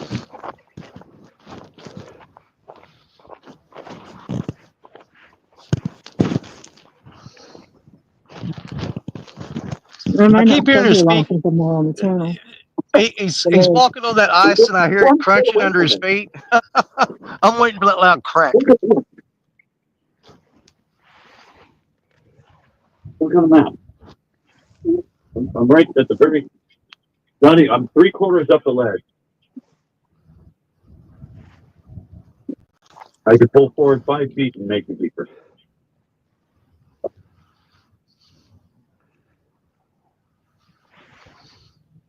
You're not going to look? I think so. Oh. If I'm going to look, I think I'm not the snake. I can't turn my head in that way and look as I'm in. Oh, snake. Oh, sneaky little snakes coming through the garden, catching a mouse. You know what? The bite's been so bad here. I could probably leave these rods sitting here for 3 days and come back and they still have bait on them.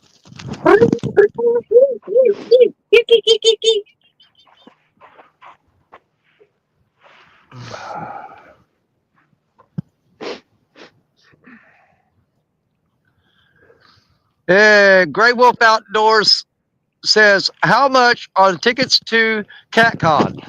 That depends. If you're going to get the VIP ticket, I don't remember what the tickets at the door are. Do you, Jody? Were they $7 last year? At the door, or you have to wait for hours. No, you don't. Yeah, you're standing in that line. You're better off to go ahead and get them online. I stood in that line the first year that I went to CatCon, and I will never do it again. Never again, saith I. The line is like 200 people long. No lie. Especially on Saturday. Yeah, and if it goes out the door, which is a long hallway there, but if it goes out the door and you're standing out there in that cold, oh my God. I remember that one year it was so freaking cold. Oh my man, you'd have to go out there and wait on that shuttle bus. Yeah. It was just miserable. And if you park around the back, it's better parking at the walk as far. Get off, bird. Yeah, and a little known secret that a lot of people don't know, apparently they don't know it, but anytime you pull into that parking lot, you go through these gates and you have to pay to go in through those gates. And if you leave and come back, they make you pay again. And every time you leave and come back, they make you pay again. But if you will ask them, you can pay just a couple bucks more and get the pass where you can go in and out all day and they don't charge you. Yep. Yep. So don't let them come back. Yeah. Or drop don't somebody let off them trick you into selling that. Don't let them trick you into selling you that cheap parking pass, because if you leave and come back, you got to buy it again. You're better off to pay a couple bucks more and buy the all day parking pass.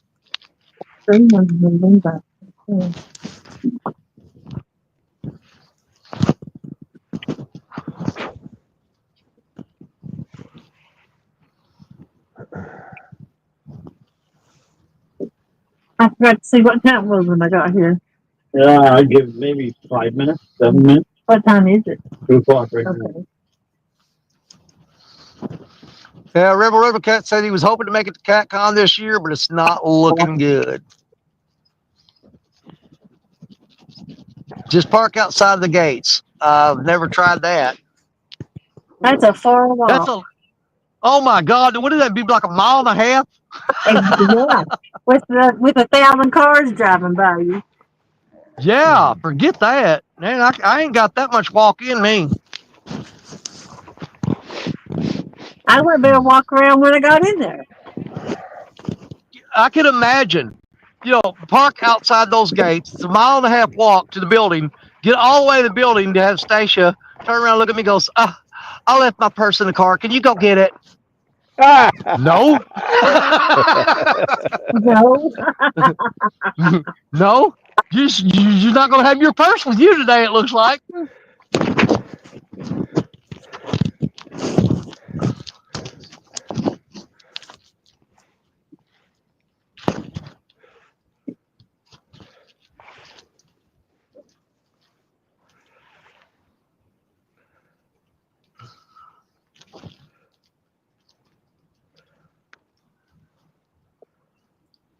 Michael Grumpy Vet says he will make it to CatCon 1 year. Well, no time like the present, buddy.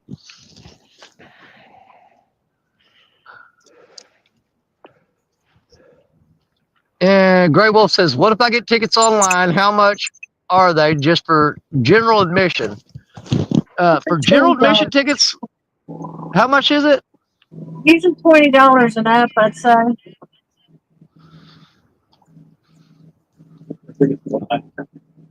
But you have to pay shipping on the cheapest one. The others you don't. It's a 2-day pass, though. Yeah. Now, what would have? I mean, I don't want anybody to stand in line, but wasn't last year the tickets at the door like $7 or $10 or something like that? Yeah, I think so. You can get a cheap ticket like that, but you have to pay shipping on it, which is $5. So you might as well get that Friday's one for $20, where you get in early and everything. Yeah, that's true. And that line was long last year. Yeah, it's been long every year. Yeah. When you get to one mountain, you just walk in. They do nothing. The first year that I went, Stan and I were standing in that line, and it was absolutely horrible.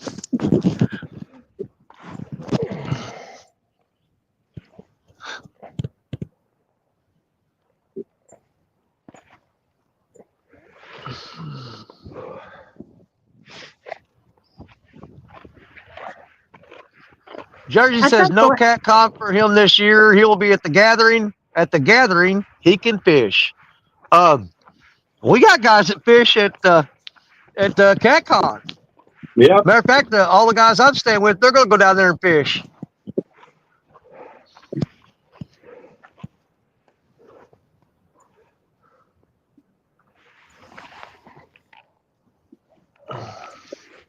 And Gregory Lemon says, Danny, it costs too much for double hook angling to go to CatCon because they are 12 to 15 hours for them to go. Yeah, that would be very expensive in gas.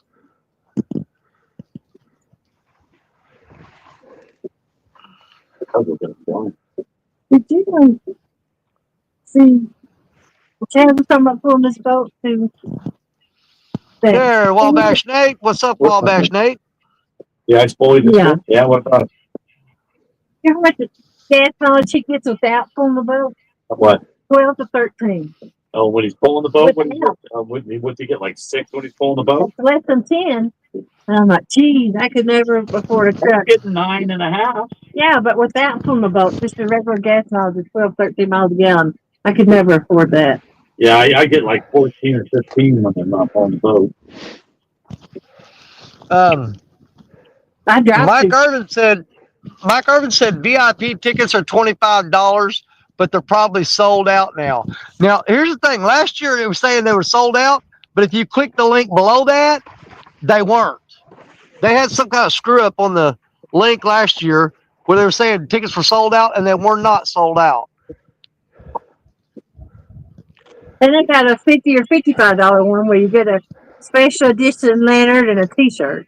And a call. Yeah, phone call. don't you get to go and have a meet and greet with Steve Douglas and what's his name? Irving. I think they just one of them It's a called. phone call. It'd probably be from Irving because Steve don't know nothing about it. So Okay. Also, they give you a phone call. yeah. Yeah. Oh, that's automated. AI generated. Oh, that's automated. Yeah, they just have him. They have him record a message, and then they dial your number and play that message. Yeah. Hey, this how you doing? This is a special call just for you. Just for you, Danny Stone. Got Insert name here. it. Yeah, it's like you hear a Siri voice. This is a special call for James Fusega.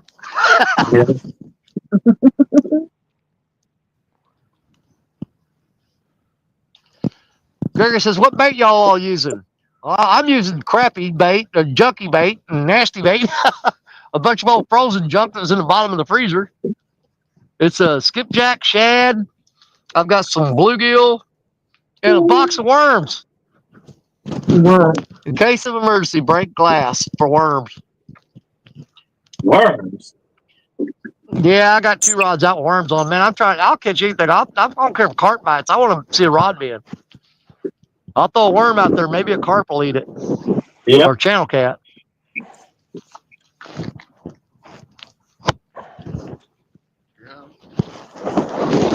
You go fish the water down there in front of the marina.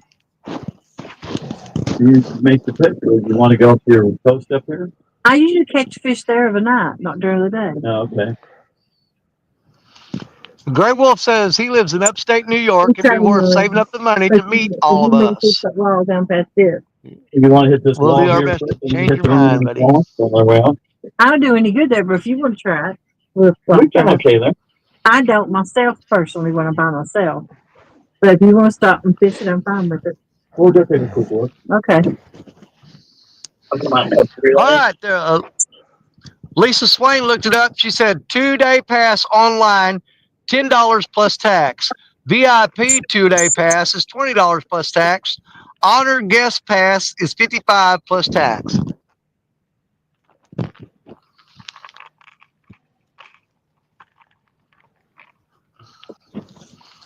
Wabash Nate says 4-hour drive for him. Things keep popping up to keep him from going to CatCon. This year, it's new windows for the house. Oh, yeah, it's a 5.5-hour drive for me. You got that new baby too. Oh, yeah. It's funny he didn't add that into this excuse. Oh, yeah, I forgot about the kid. Well, that's right. I got a kid too. Yeah. Good.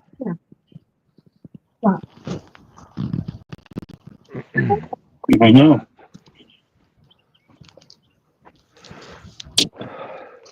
You reckon the door got it?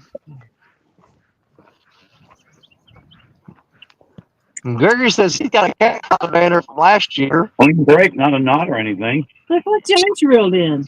Nothing. No weight, no bait, no nothing. Dang, I told you guys what fishing was not to try to catch nothing. There's Crappie Day Darren. Welcome in, Darren. Good to see you. Hey there.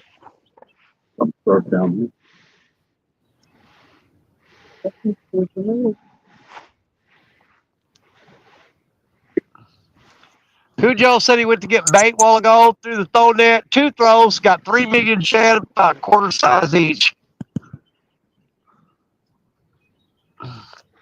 Company there is 8.5-hour drive for him to CatCon. Wabash State said, yep, Jody, a 6-month-old now. There, Skipjack Sydney. What's going on, Sydney?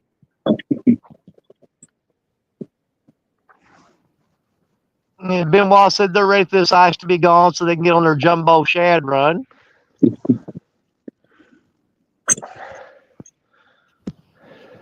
Mommy.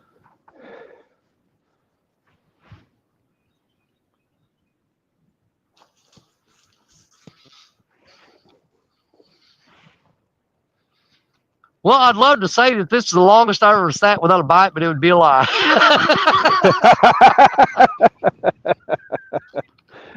Yep. Hey, my record for baiting up the rods, throwing them out, and not touching them. I mean, just leave that bait on there and let it go, not refresh the bait. My record is 13 hours. And I went 13 hours with the same bait in the water and wound up catching a 10-pound blue cat.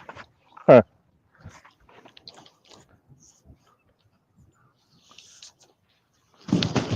Because I normally don't change the bait in the wintertime. I've Right. changed the bait on 4 of these rods twice now. Gregory says, what did you find at the river, Daddy Stone? I didn't find it. There was a guy that was fishing or hanging out with me that I met yesterday. He found an urn, like you put, when you have somebody cremated and put their ashes in it. He found an urn on the bank. Hey, there's my good buddy, Mr. John Cyclone River Cat's Tackle in the house. What's up, John? And for all y'all that don't know, if you missed stand day, make sure that you go to Lance Makugai, the Hawaiian fisherman. Go to his channel tonight. We have the River Cats Tackle Show. And tonight's special guest is Mr. Tim Scott. Epic Catfishing is going to be on the RCT show tonight. So make sure you look up Lance Makugai, the Hawaiian fisherman, if you don't already have him. Most of you probably already got him. But yeah, we're going to have Tim Scott on the show tonight. You don't want to miss that.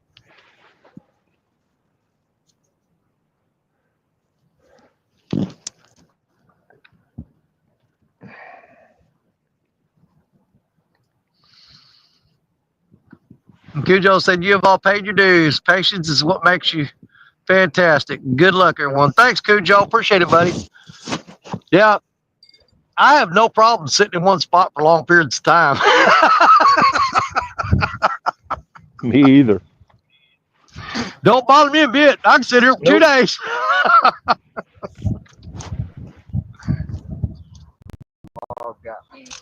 That log get you? Well, it makes the 8th time that log's floated by here. I was wondering when it was going to catch one of us.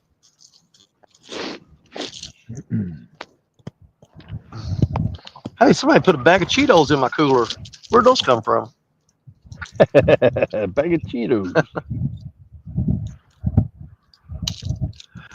Gregory Lemon, Danny Stone, do you like football? I quit watching. I'm going to tell you how long ago I quit watching football. The last time I watched football, Joe Montana was playing for the 49ers.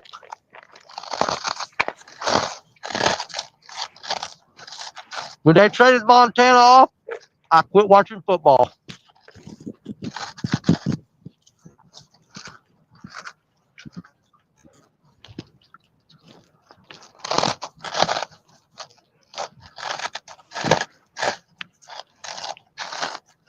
Of course, we watch the Super Bowl every year. I could not watch a single football game all year long, but I watch the Super Bowl. Mostly because I got hot wings and pizza and cheese tray and all kinds of cool stuff laid out there.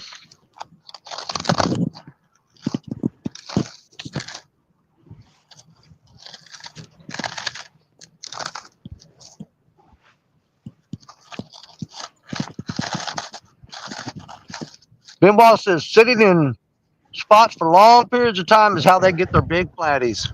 Yeah. Them flatheads, sometimes you got to wait them out.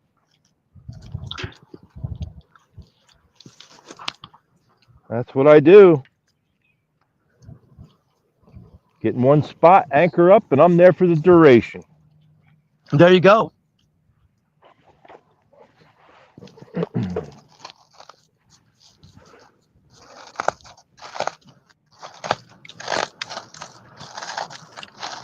Yeah, in my experience, the way the flatheads are, they're either going to hit that bait as soon as you throw it in the water, or they're going to make you wait. And when I say make you wait, I mean make you wait.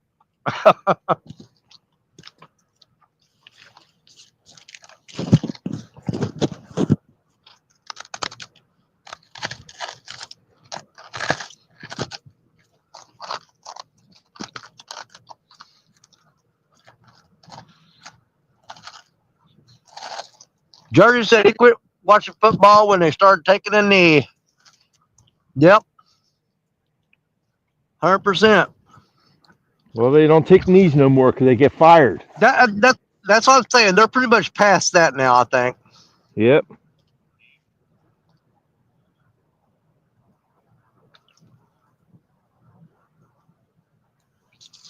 Grey Wolf says where he works, they get 200 orders of wings ready for tonight's game.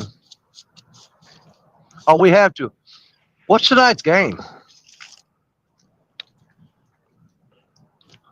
So they got 200 orders of wings ready for tonight's game, is what he said.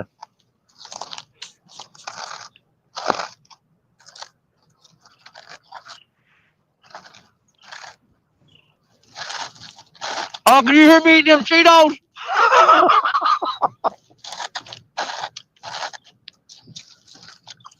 Yeah, they're crunchy. See, that's one of the things. I got these hearing aids in my ear, and I put the Cheeto in my mouth, start chewing it. Well, my head's freaking hollow, so it echoes all the way through to those hearing aids. My head's hollow.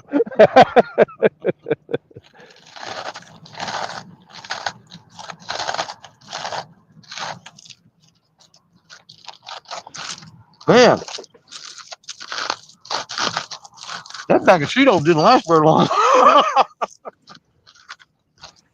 Oh, wait. There's 2 freaking honey buns in here, too. Man, I got a good wife. When did she do that?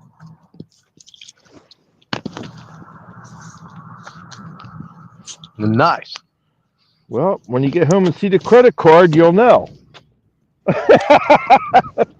Yeah. I went online and bought all this fancy stuff. No, that is one thing about my wife. She is one of the penny pinchers people. She hates to spend money. That's a good thing. That's a good thing. Yeah, she don't. And you She ain't gotta does worry about not it. like to spend money.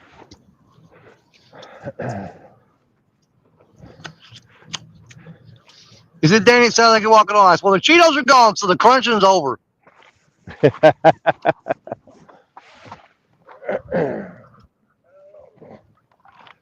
Jersey says he used the flaming hot Cheetos for breadcrumbs on his fried catfish.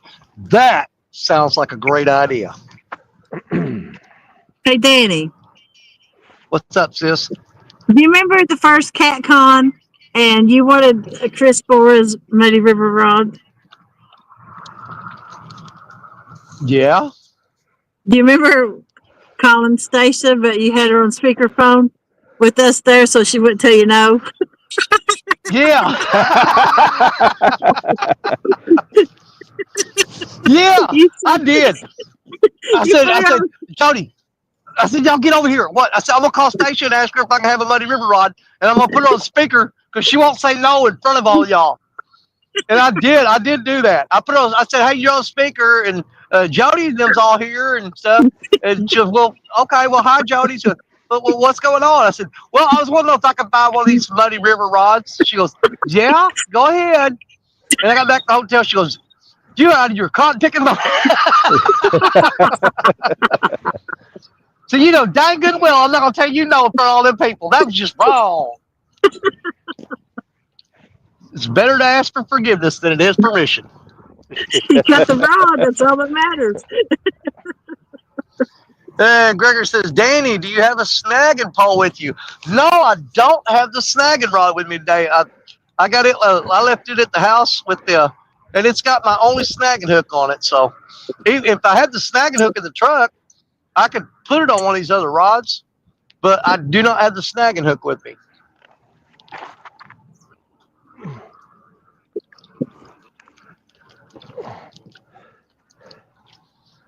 And I have to pick and choose the times that I want to use that snagging rod to snag carp, because it has to be on a day when my back's not hurting at all, or everything's fine.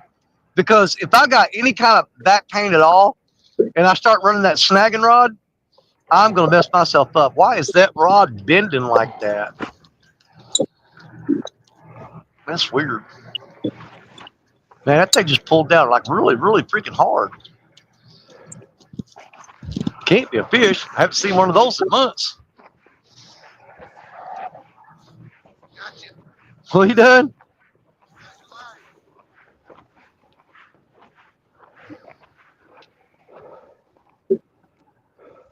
What do you got?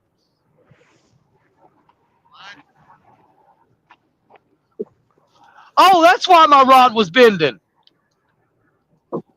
He's Why, reeling you my caught hook the up down log? there off his line. No, he's got my line. I thought, man, that pole's bending really hard. But it's not like a fish bite. It's just bending. It's because Ethan down there reeling his rod up and he had me.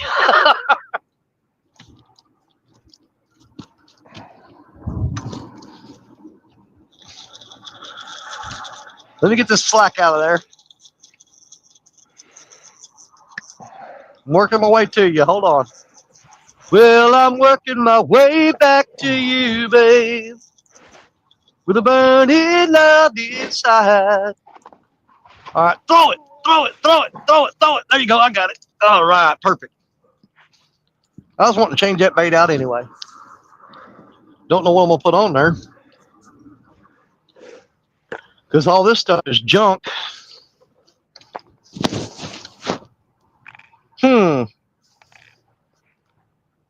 Yep. Let's see. Let's see what I got in here.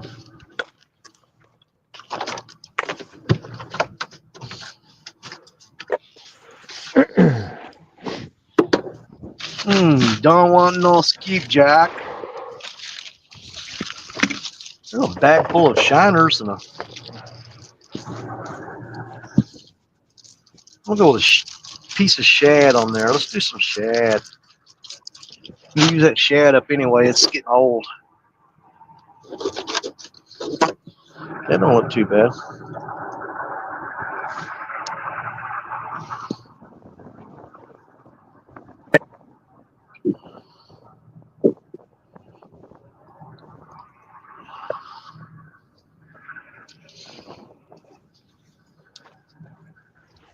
Okay. I was wanting to rebait that rod anyway.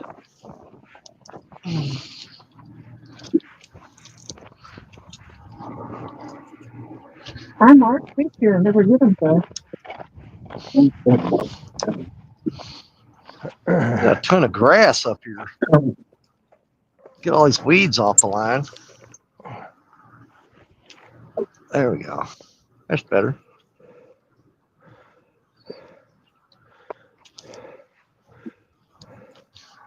Not a lot of weeds, just a little bit.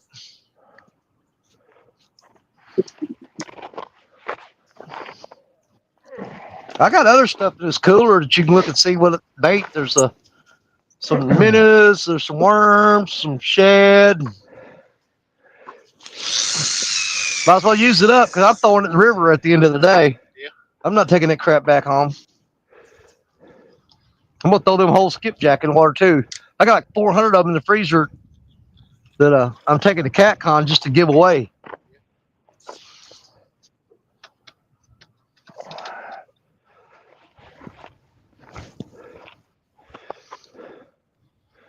Yeah, I did really good skipjack fishing this year at Kentucky Dam, and just by luck, catfish didn't want to bite them this year. I couldn't get a fish to eat a skipjack. All right, we'll get us wait 15 minutes. So now I got a freezer full of skipjack that I'm gonna wind up giving away to people. Yeah, we're moving a little bit. Good end up. Should be that way. Can't be this way. Not gonna help us. No, but look, the wind's blowing this way. It's going to end up with the back end back this way. The nose point goes to show.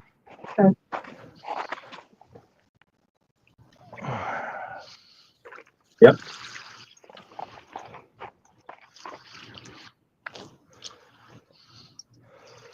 It's going to be pulling it back the other way.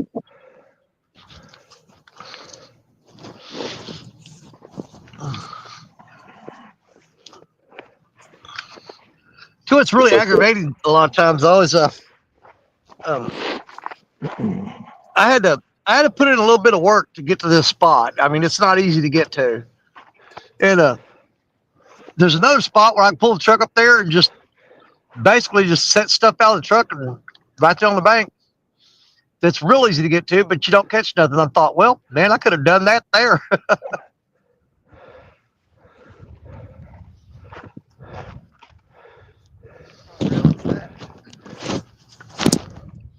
Do what? What kind of reel is on that one? That reel there, that's on the Jody rod. Warren Farley sent me those. Those are I can't remember what brand they are. Oh, those are the Segulang. Those are the 10,000s. Those are big saltwater reels. But he sent me 2 of the Segulang 10,000 spinning reels, and I put one on my pontoon Jody rod, and I put one on Black Betty.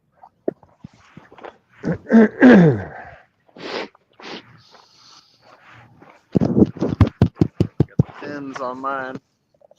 Got what? Pin. I love pin reels. The only ones I have though are the smaller ones. I've got like the 4,000. I use those for skipjack, and I'll do some saltwater fishing that's like inshore, real close. My granddaughter Coda, she loves to catch whiting and pompano with them. So she usually steals all my pin reels when we go to Florida. Rods with the pins on them, she takes those. I got the 8,000s on mine. Yep, those are the 10,000s there. They're pretty good reels. Yeah, those are the cheapy ones. Yeah. Some of them, the Wrath 2s. Still good reel though.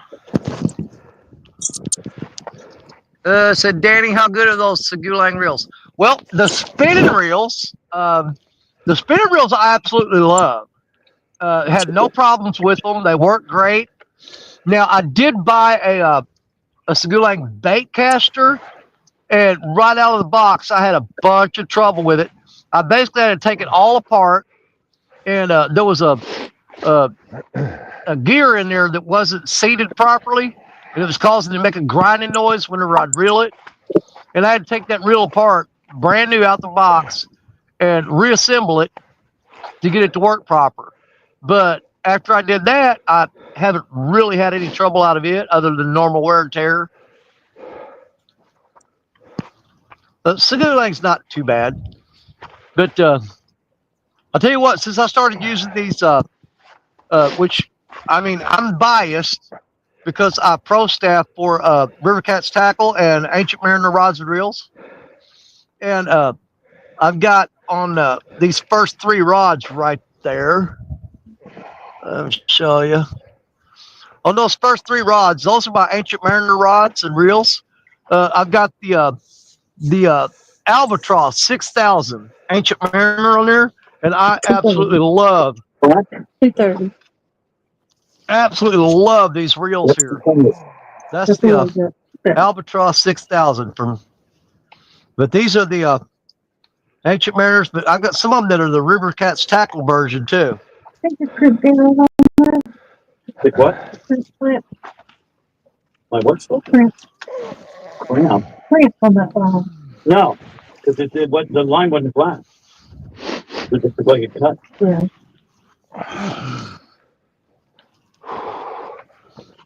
I've had one bird that was cut before, and you can tell that. Yeah. It was hooked over that ledge, and I pulled it up across that stove. And Gregory says, Danny, where are your double hook angling rod holders? That one's great. In this spot right here, Gregory, to drive those down into these big rocks, it's really hard for me to do sometimes. It's a lot easier to just use that rebar. But yeah, I always carry them with me. I just don't have them down here right now. Gregory Lemons and Jody, my dad made some of his rod holders for the boat. Danny Stone tell Jody this. Okay. That's yeah, cool. Double hook angling has rod holders. Awesome.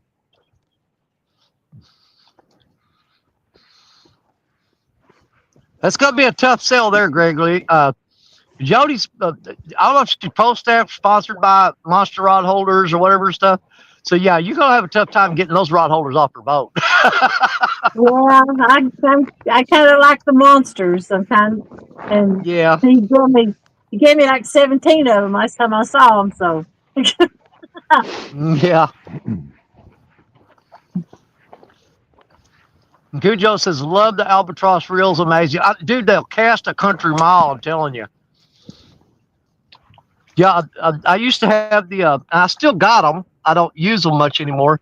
The original Ancient Mariner 6000 reel, they sold a lot of those at CatCon the first year.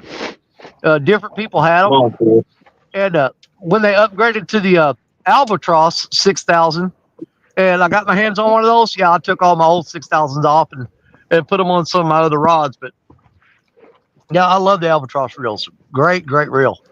They cast beautifully. 40-pound drag is unreal. Yep.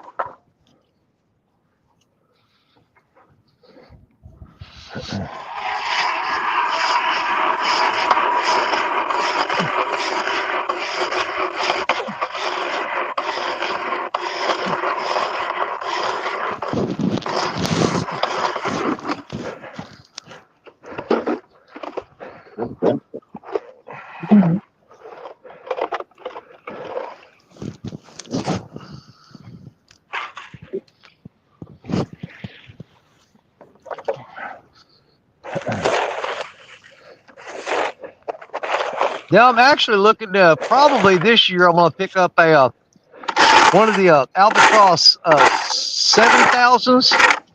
Like I said, all mine are 6000s. I'm going to pick up one of the 7000s, and I'm going to put that on that 14-foot Mad Catz rod that I got from James. I'm going to put one of those Albatross 7000s on there. I think it'll work great with that rod. sounds like a plan. Benoit Fishing Outdoors says, I know that sound anywhere.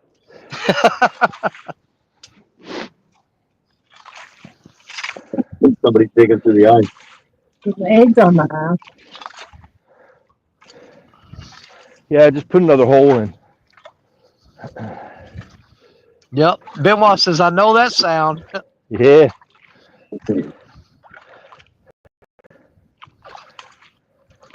No power auger here. Go on and hammer, baby. Well, I compare the sound of cutting a hole in the ice when it's coming across the phone. It's similar to the sound of a chain on a anchor being pulled over the side of the boat.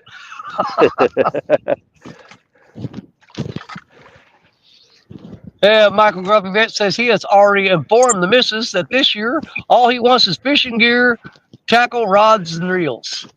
Well, if you're like my wife, you can inform her all you want.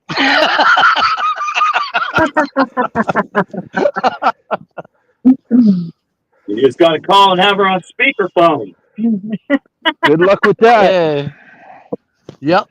And Gregor Levin says, Danny, my dad wants to make a shirt for you saying Danny Stone, DHA rod holder champion for the biggest fish in 2024. Nice, buddy. I appreciate it. I put my 3 kids through college. Asked my wife if I could buy a boat. I should have never done that. I should have just bought it. Because she said no. So I had to divorce her and buy 3. There you go.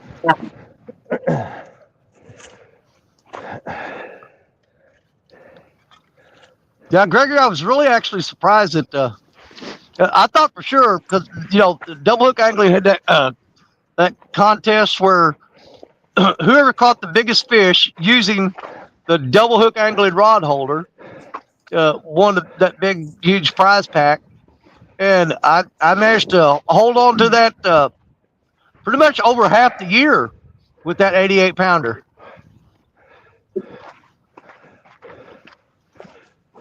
It's swimming under the boat. There you go.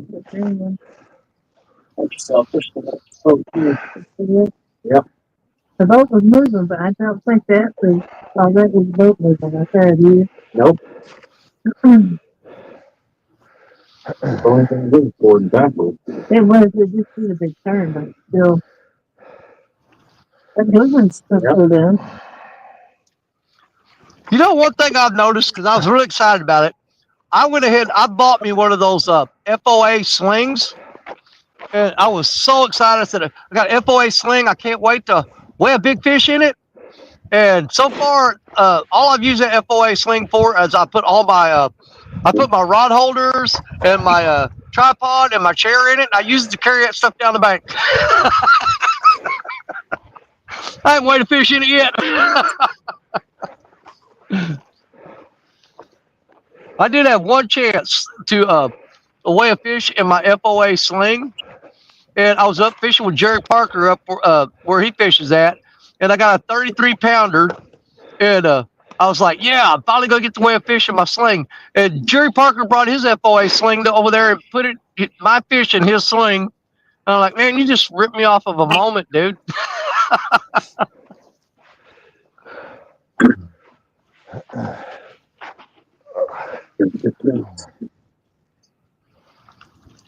Yeah, Gregor said, how did the double hook angling rod holders hold up against an 88-pound fish? They did great. I thought that the rod that I caught that fish on actually was a spinning rod that I got from J-Dog. If you guys remember that Akuma rod he had that he named White Lightning, that he bought when he was going to use that rod to fish against Black Betty, and he wound up giving me that rod. And the first fish I caught on that rod was an 88-pound blue, and that fish had that rod bent way past the halfway. I mean, he had that thing bent down to, I thought the ends were going to touch on it, but that rod holder never even moved. It held that fish tight. I thought the 80-pounder were either here or there in the opening. Then when I said they weighed a channel cat in their FOA sling because they couldn't wait to weigh a fish in it. Oh, yeah. It's either here or over there in the opening. Going back to that door. It's always great. Yep.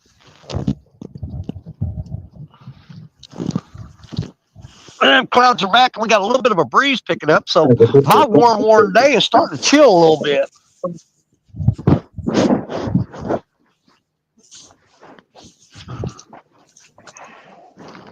Come on, Bo. What are you doing?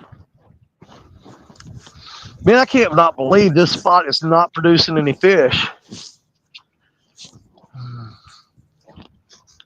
I almost went in that little cutback right there. I haven't fished it any this year, but that's usually a good fall fishing spot or late summer. Just right there around that little curve right there. That's all concrete slabs going out. It's not rocks. It's concrete revetment all out through there in between that little space there. Why it's there, I don't know. Out in the middle of nowhere.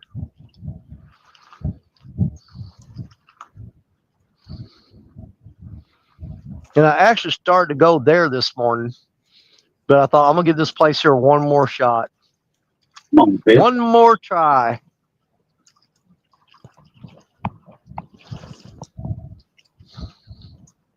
Yep, you better be set up and ready to go right at 9 o'clock, John.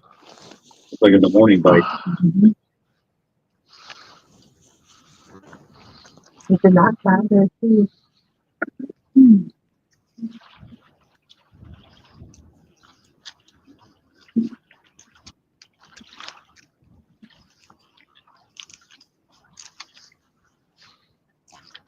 When I hit my pop that day, that's where I was fixed at that triangle. When it gets to town. You're fishing one? That's what Oh, there? Yeah. You've done really good there.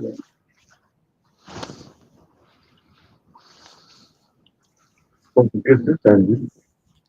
Quite a few good. Yeah.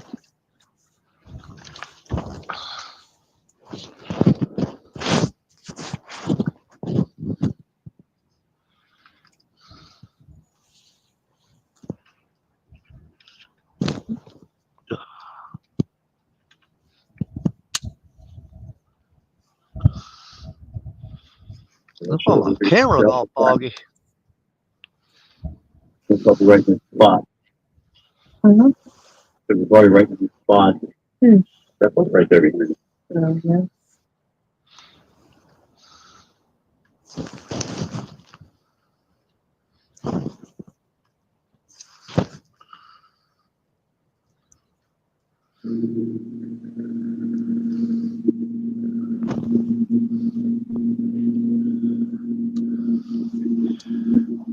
Gregory just announced, he said, everybody, Uncle Don is going live in 3 hours. He's going to be ice fishing in his ice house.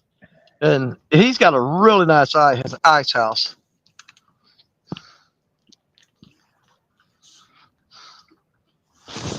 So you'll have some options tonight. You got, let's see, in 3 hours, that'd be 5 o'clock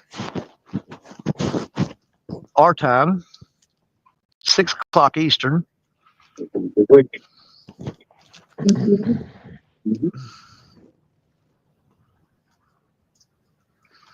Michael Grumpy Vet has a question for you, Jody. He said, Jody, what would it cost for a Jody rod? I don't know. I'm going to try and get some this year at CatCon. Get some blanks and have them made.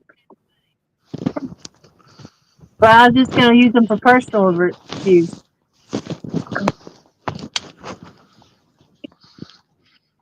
Well, he may be referring to the rod I got down there that I call the Jody rod, which is an exact copy of Black Betty. Oh, that's a bad tow rod. I think they run $50 or $60. Yeah, they're not too bad. But if he's talking about that big 16-footer, yeah, well, actually that's 15. That's 15-footer. And he may be talking about he wants an actual rod made that has the pontoon Jody, the whole thing, going with it, I haven't got those yet. That's a summer project I'm working on. $1,200. There you go. Yeah, I'm waiting till I go to CatCon. There's someone who sets up a CatCon with fishing rod blanks. I was going to look at them. There you go.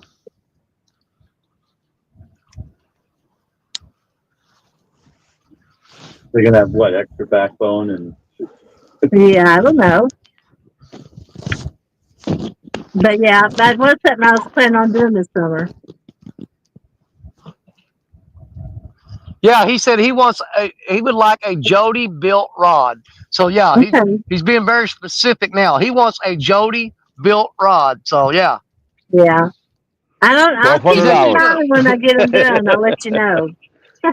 She'll make one rod. It's going to be one of a kind. There will never be another one made like it. Yeah, $1,200. Gonna have like exactly. No, I was going to get like 10. That's what I was going to fish with.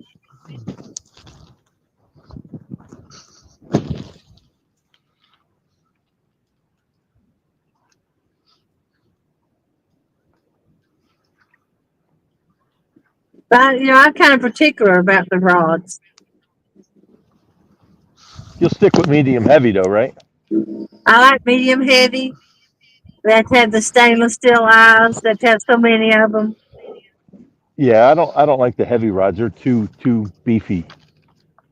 I like you the might heavy. as well fish with a broomstick. I like the heavy rods too. Yeah. Actually, the heaviest rod I think I own is that Muddy River Blue Cat rod. Those things are pretty stiff, but I tell you what, they work great. Yeah. But the biggest sell for me on them was the handles. I absolutely love the handles on those rods. Yeah. Y'all soft and squishy like me. It's like a cushioned steering wheel cover. The handles on exactly. And that perfect explanation. I was looking for a way to describe them, and you nailed it. Yeah. Right there. Perfect explanation. You couldn't have done better at describing it. Yep. All right, 45, Joey. What does that mean? We've been here 15 minutes with the rods out. What, you want to move already? Oh, I mean, we could stay, but you want to go just as long as the spot of it. Yeah, I want to hit that last spot. Okay. And then you better do something because on that rock wall. Yeah, y'all better do something because Telly from Hooks and Hammocks is in here watching now. What's up, Telly? She said, afternoon listening while I'm making dinner. Well, we need to try to get a fish on for Telly because it's gonna, it's gonna look bad. Telly's in there cooking dinner because they ain't catching crap.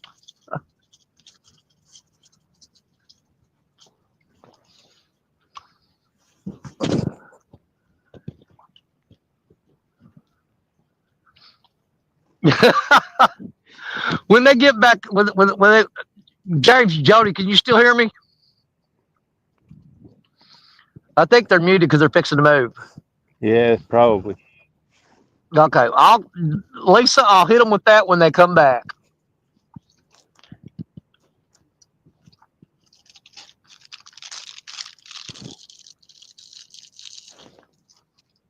Don't want these? Sure, why not? Here you go. Thanks, man. We're having a honey bun party. They're not little Debbie's, are they? No, these little cheap generic ones. Well, if they're little Debbie's, got to save some for Jody. Dude, my favorite thing, I like the really heavy iced honey buns, Right. but the ones that's glazed, dude, you throw those in a microwave for like 15 to 18 seconds. The glazed ones, and they get you a glass of milk. Oh, it's like a hot, fresh donut, man. It's so good. Huh. Just throw them in the microwave for like 15 to 18 seconds, and then bite into it. You'll swear you're eating a donut that just came out of the grease.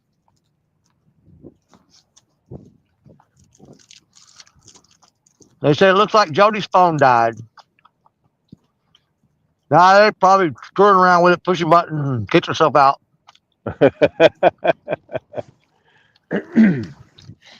That's most likely what scenario happened.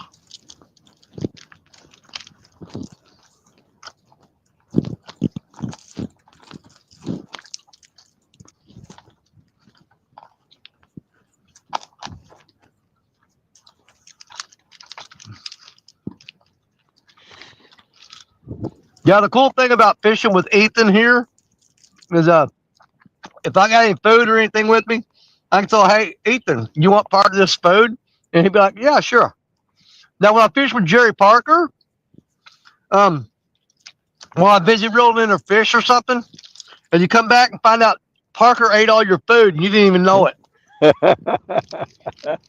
I'm not kidding. He does it every time. Every time he does it. He goes through my lunchbox and eats all my food.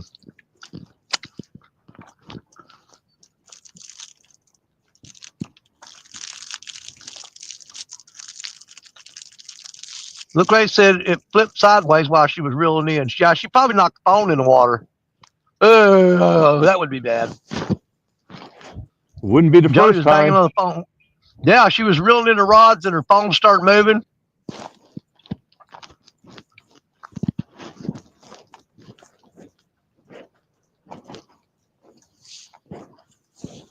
She's lost more than one phone to the river, that's for sure. Oh, yeah.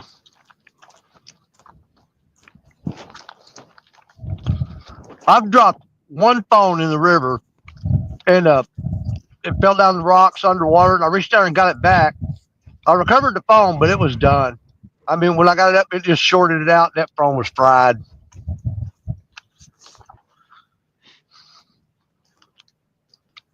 Now, we could probably do a little better if we had some actual fresh bait that I caught this morning.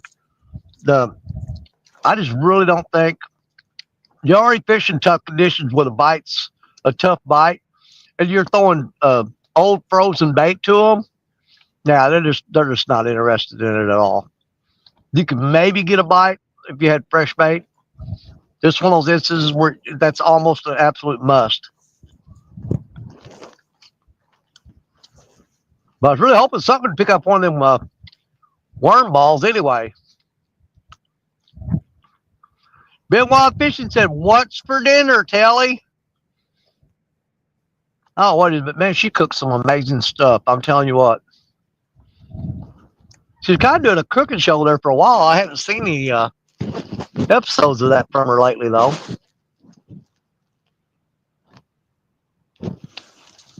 Oh my God. Michael Grumpy Vet says he dropped his Operation Enduring Freedom Zippo into the lake. Yeah, that hurt. Telly is making homemade pizza dough. Is rising right now. Okay, the homemade pizza dough is rising right now.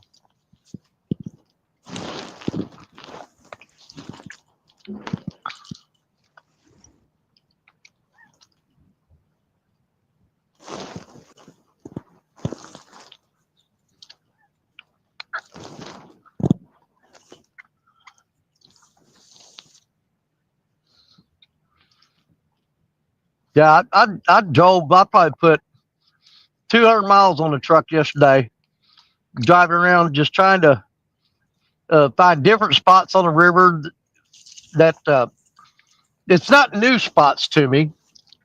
There's spots that I've fished in the past, but I've never tried to live stream from those spots. So I drove all over the place yesterday, just checking out those spots, see if I would be able to get a signal there. And I didn't find a single spot where I had signal out of all. And there were some great looking spots.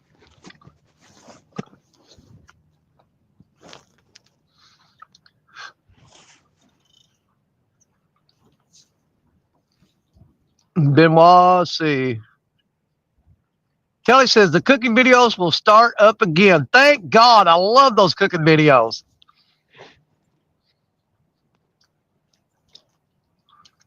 That'd drive my wife crazy. Every time Kelly put out a cooking video, we'd be watching on big screen. I said, you should do that.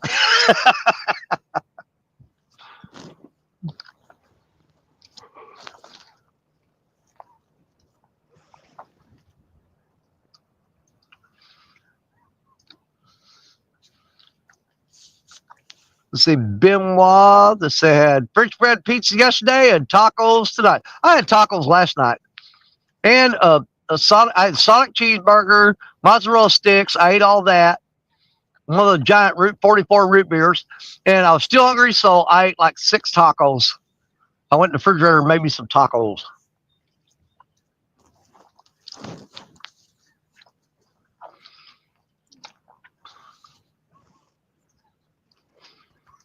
But I've actually had the honor and privilege fished up went up to Crab Orchard Lake in southern Illinois. And I was up there. It was me, Jerry Parker, Josh Dunnigan, and the Benoits were up there with us. And they cooked a huge meal of rigatoni and garlic bread, cheesy garlic bread and stuff, and brought it to my camper. And we all ate there. And let me tell you something. Benoit can cook too. They know how to cook. Let's see, 922 Crappie Barbecue. Time away from the printer. How's it going? Yeah, it's pretty slow, buddy. Which I really expected it to be a slow day, but we wanted to get out here and try anyway. We're gonna keep throwing baits in the water, and one of these days these fish will decide to eat. But when they decide to eat, you can guarantee I'm gonna be here waiting. 100%. At least it ain't freezing cold today. Yeah, it's not freezing.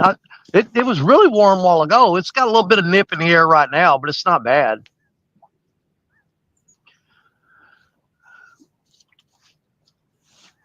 Benoit said, Danny, I'm glad you liked it. We love throwing down in the kitchen. Well, I'll tell you what, you can throw down around my kitchen anytime you want.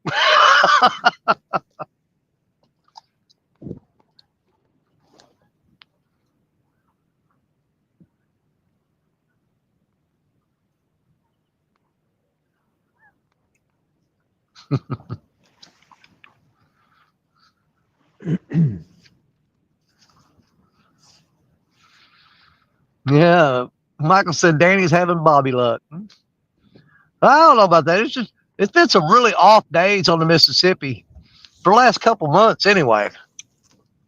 I think the last good fish that I caught, what I consider to be a good fish, was the last piebald that I caught on stand day.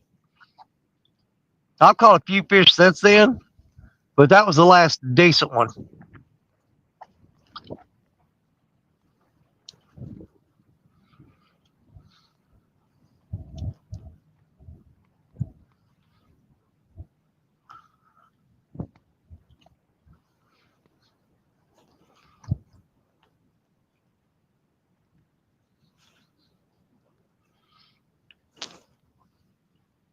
Yeah, but like I said, we got several. I hate to sound redundant, but the several issues we have today, like I said, is we got really rapidly falling water, which is always an absolute nightmare for catfish bite. When you got rapid falling water, that hurts your bite. And number one thing is we need absolutely. You almost have to have fresh bait this time of year because the fish are already, they're real finicky about biting. And if you're not throwing something out there that's the best that you can throw, you're really killing your chances of getting on some fish.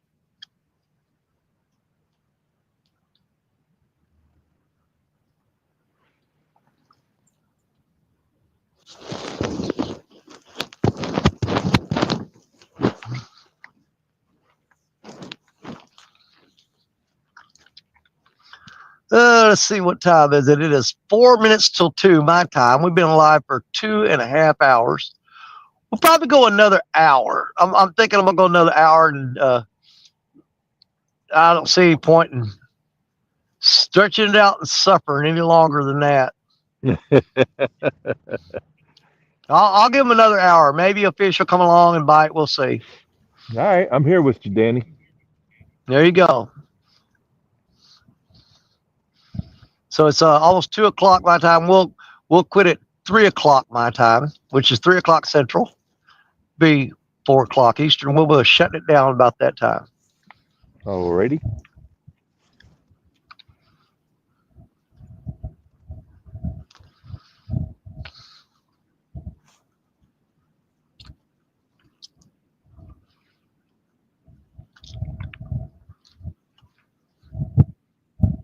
Yeah, I've come through here wintertime fishing with Richard Cluck, and we'd be on his boat, and we'll go through this area, and you'll see, you'll mark anywhere from 5, 6, 7, 8 massive, big catfish in just a little general area where I'm at right now. It seems like they're always there, but this time of year they'll be stuck to the bottom like they got super glue on their lip, and they don't move. So most of the time you're throwing rods out there. If you don't land anywhere in the vicinity of that fish, yeah, you'll sit there forever. Which, you can sit here and reel up, throw out, let it sit for 15, 20 minutes, reel up, throw it to a different location, let it sit, and do that all day long. But I am not going to try to reel up in these rocks with 6 rods and just sit here and cast them out all day long, back and forth, back and forth. I'm not doing it.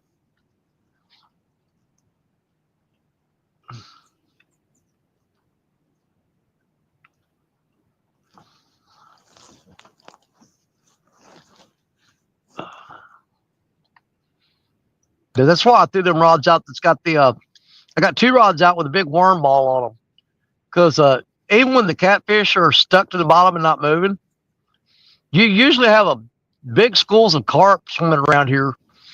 And I thought, well, maybe we can pick up a nice little 20 or 30 pound common carp today. But they don't seem like they're moving too much either. I haven't even seen any fish jumping today. Normally you'll see buffalo jumping out of the water. No matter what time of year it is, they do that, even in the cold. They'll still roll their backs out of the water. I haven't seen a single fish roll out here today. Just that one stupid little duck that keeps swimming back and forth here. I don't know where he went. Where's he at? Yeah. He's still here. That one little baby duck. Buffalo! Yep.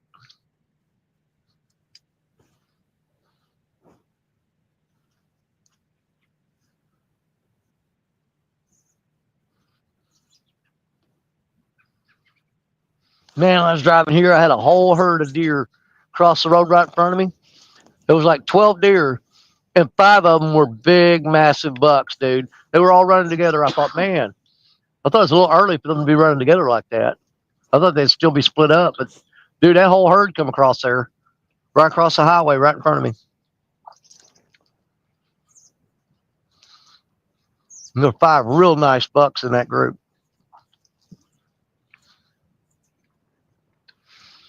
Bill said that's Parker's spy decoy duck.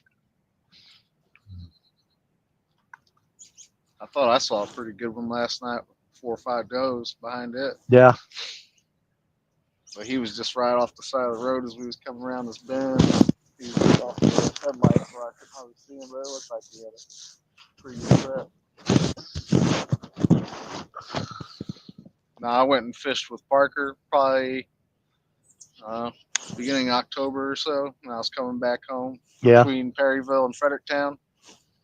I had an absolute freak show of a buck. I mean, this thing was tall, big shouldered, big old rack. And there was about a 6 or an 8 pointer that ran out about a mile past him, and he looked double his size. You know, he was a big boy. Oh, there's a guy up there just outside of town, where I live, out west of town, going out toward the hill. Dude, his truck, he smashed into a massive 12-point buck.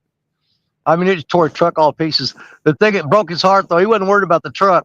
It's just when he hit the deer and it slammed into the blacktop and bounced, said it shattered the rack all to pieces.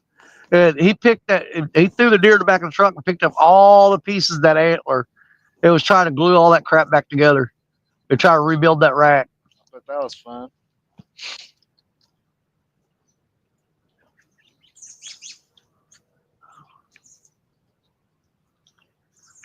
River Cat says he totaled his truck October 12th, hitting a 12, or October 25th, hitting a 12-point buck. Catfish and Crappie Mark, what's up? Says hello, Danny and Ed. We also got Mr. Zepko here with us, right there. What's going on? Mr. Ethan Levi. Down he drove down from he lives up there by Jerry Parker, and he drove down to spend this afternoon with me. Fredericktown. They can't fish up to where Parker's at. The Mississippi River's froze. So he had to come down here where I'm at.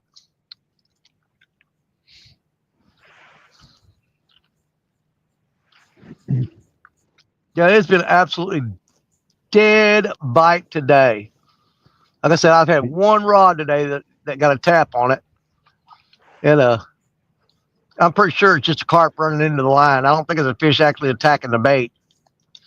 Catfish and Crappie says, Jerry who? Never heard of her. Well, let me introduce you to the girl. We'll be fishing with Jerry real soon. Steve Ransom. Say, watch out. She gets handsy sometimes.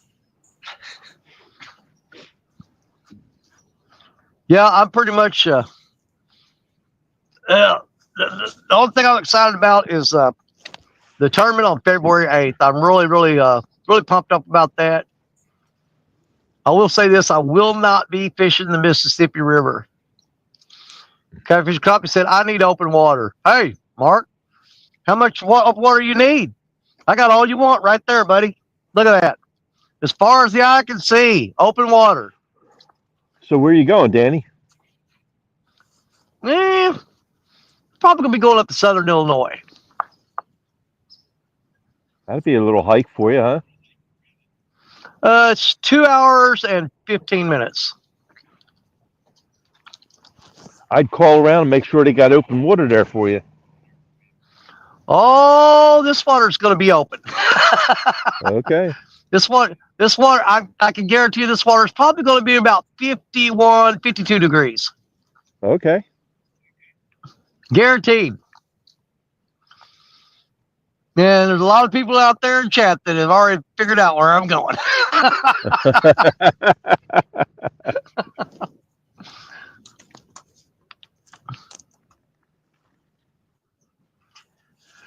Let's see. Michael Grumpy Vet said when he did porta pot cleaning down at the city wastewater plant, there was a 14-point buck that stayed in that plant area and never left. Well, if I'd have been working there, he'd have left. Not of his own free will either, I promise you that. Yeah, he'd have been leaving in the back of my truck.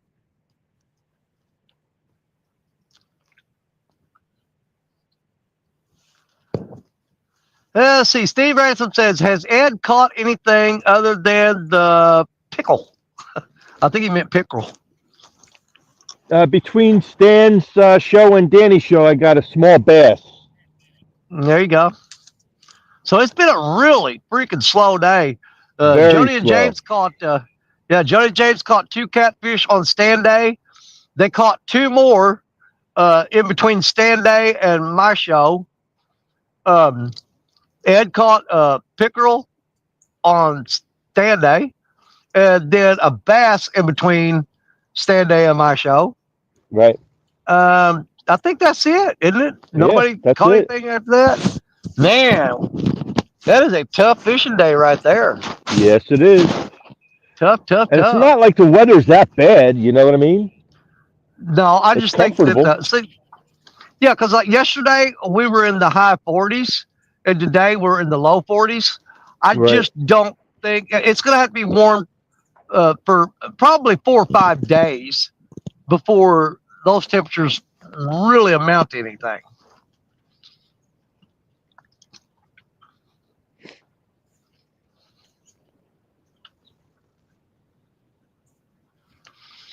Well, that little rod with that float on it just gets caught. It just goes right along the bank down there.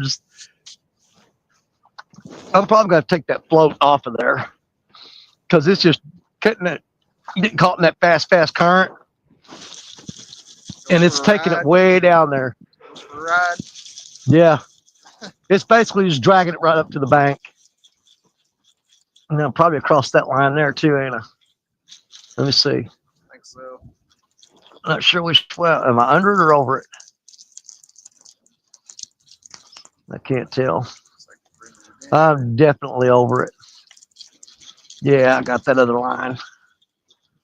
That's not good.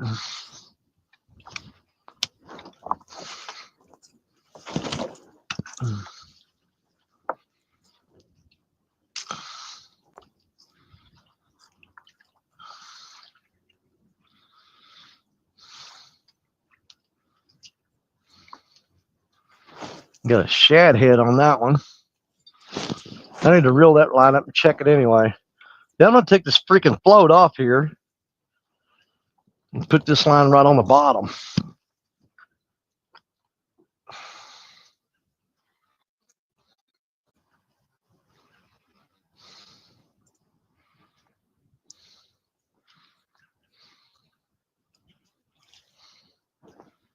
Yeah, we're going to take that off there.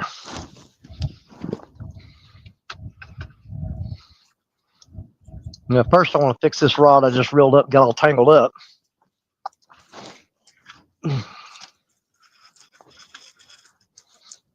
Wrapped all up in these rocks down here. Of course.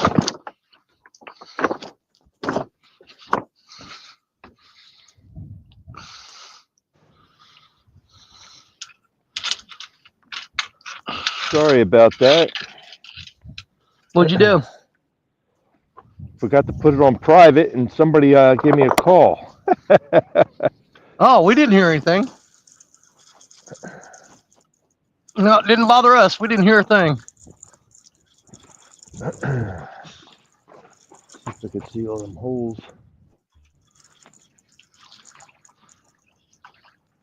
Yeah, I got worms on that rod, nothing hitting it. I don't think it really matters what you put on the hook today. They're just not biting. I don't care. Can you hear me, Danny? Yeah, loud and clear.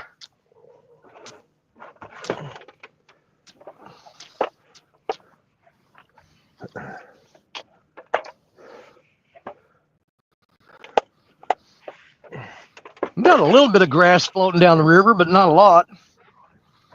The worms are still wiggling. I'm going to throw them back out there.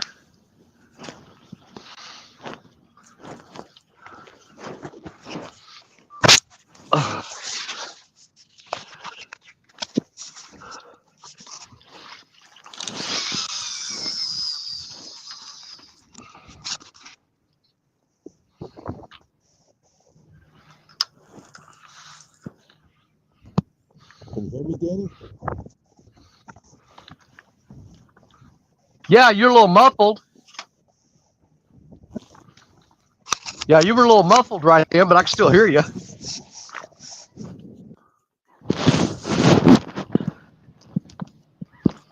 Yeah, I'm going to take that float off of there. I don't like running floats in the wintertime because the fish, generally they're hugging the bottom. And even though they're hugging the bottom, we'll still feed up. But, man, I just like throwing that bait just right on the bottom, just where it's dragging around there right in front of their face. So we'll take that off there. Oh.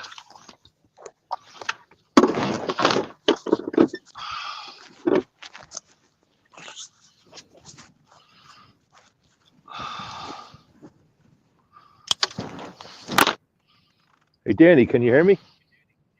Yeah, loud and clear. Can you hear me?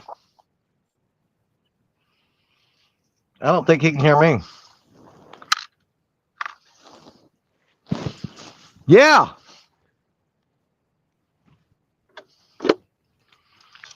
I'm starting to think I can hear him and he can't hear me.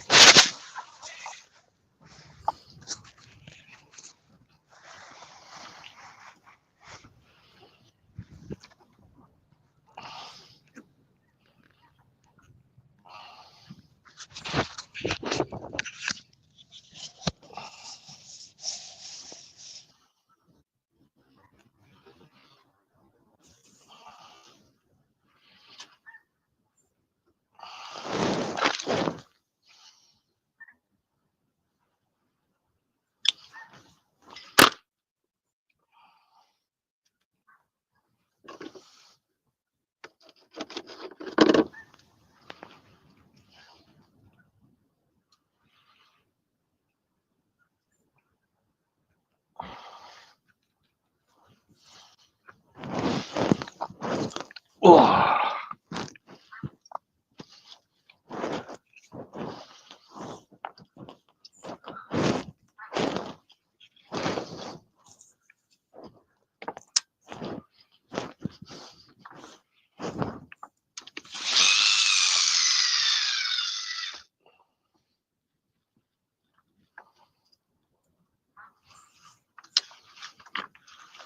Throw that in a little closer to shore, see if that helps any.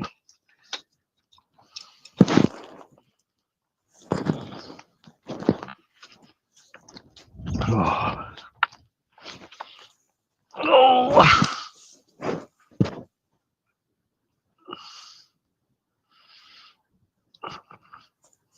Ah, I lost everybody. Uh-oh.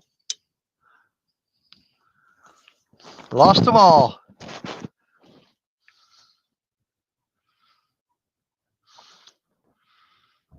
Yeah, James and Jody was in the basement, and I went to click on them, and they fell out. And then right at that end fell out.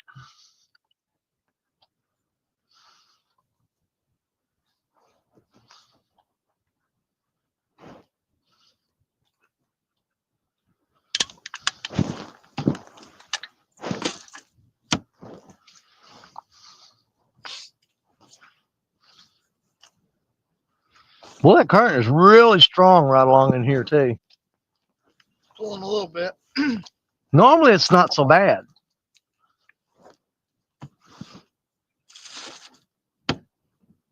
Here we go. We got Ed back. Yeah, everybody, can you hear me now? Yeah, I can hear you now. I couldn't hear you, so I figured. Well, see, we could all hear you a while ago. Yeah, we could all hear you loud and clear a while ago. You were saying, "Can you hear me?" We're like, "Yeah, we can hear you." But right, yeah, I guess you couldn't hear us. Yeah. Yeah, well, you were loud and clear. We could hear you perfectly fine. All right. Well, we're back. And Cool Cash James said she is back in the basement. I'm looking. Oh, that's Jody there. Yep, there she is. There she is. There she is. Hello. Got her. Got her. Nobody puts baby in the basement. That's right. Hey, you're the one hit the button. My phone died, actually. Yeah, baby can put baby in the basement. Yeah. I'm fishing one of my favorite spots. This is where I always took Kenneth. Oh, that's cool. Yeah. And there's a ton of fish here. Yeah, there's plenty of fish. I don't know if they'll bite. You getting some good marks, are you? Yeah. Nice. You know, Jody, every time anybody mentions Kenneth to me, the first thought that comes to my mind every single time was the time that you and him were on the pontoon and you handed him your Mountain Dew to hold it for you. and he drank the whole thing. Yeah. That is my number one memory of Kenneth Powell is when you had him out on your pontoon fishing. That's a really great memory right there. I'm telling you. Yeah, he's something else, I tell you. He was. The same what you saw on YouTube, the same he was in person. Just a cut Absolutely. up, but a lot of fun. Yeah, that's one of my big disappointments is the year he passed away. Uh, that was going to be his first CatCon. He had big plans of going to CatCon and everything, and it didn't make it. And I was so looking forward to it because I never got to meet him in person. Never got to meet him in person. I talked to him. I couldn't count on my hands and toes how many times I talked to him in person on the phone. Yeah. There'd be times that there'd be something going on, that it just wasn't the best of times in my life. And one thing about KP, I don't care what time of day it was. He says, man, if you've got something you need to talk about, if it's 2:00 in the morning, he said, you call me. Yeah. And he was that kind of guy. He did not care. He said, if you need me, I'm here 24 hours a day, 7 days a week, 365 days a year. My phone, you ring it, I'll answer it. I guarantee it. And he always did. Yeah. He used to, if he knew I was driving, he would call and talk to me to make sure I stayed awake. Yeah. That's the kind of stuff he did. I mean, Yeah. He's just an absolute great guy. Yeah.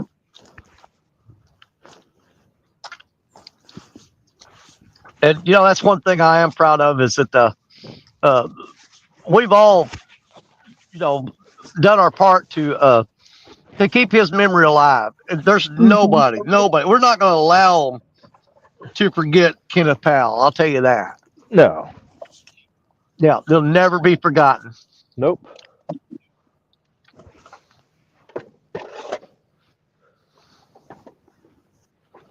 Man will always be a legend in my book, that's for sure. Absolutely.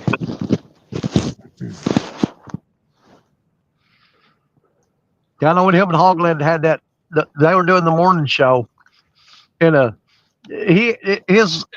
always love to hear him laugh every morning.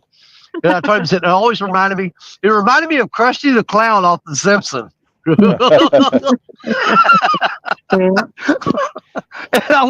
it would just crack me up every time he laughed. You couldn't help it. You just laughed too, no matter what was said.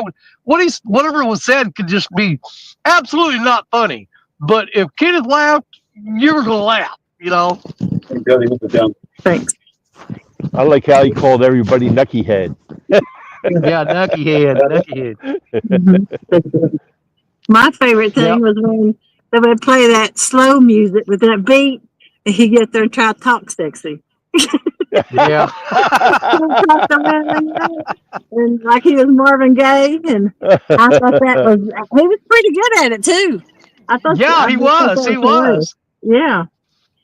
Hey, there's Captain Morgan. What's up, Captain Morgan? Said Daddy Boy. Hey, Matties. Hey, Morgan, how's it going, buddy? Aye, Captain.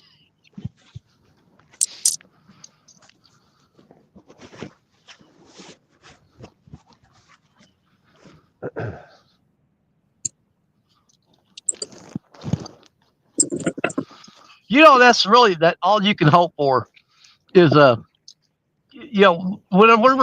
all of our time comes, the best you can hope for is that people will still talk about you and always laugh and talk about what a great person you are.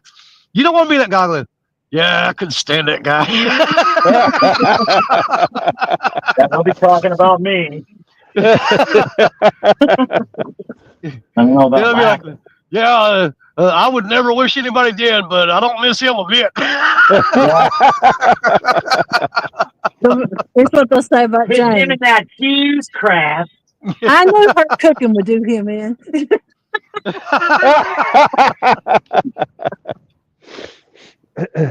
Damn cheese crap.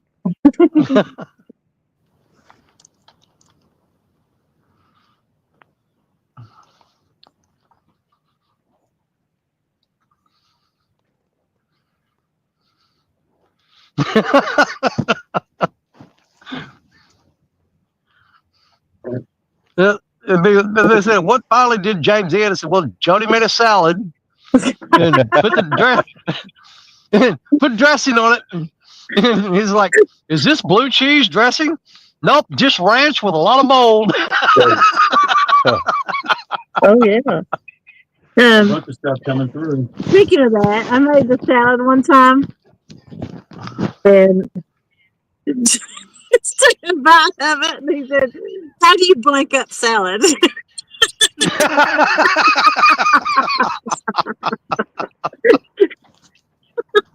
Oh my God!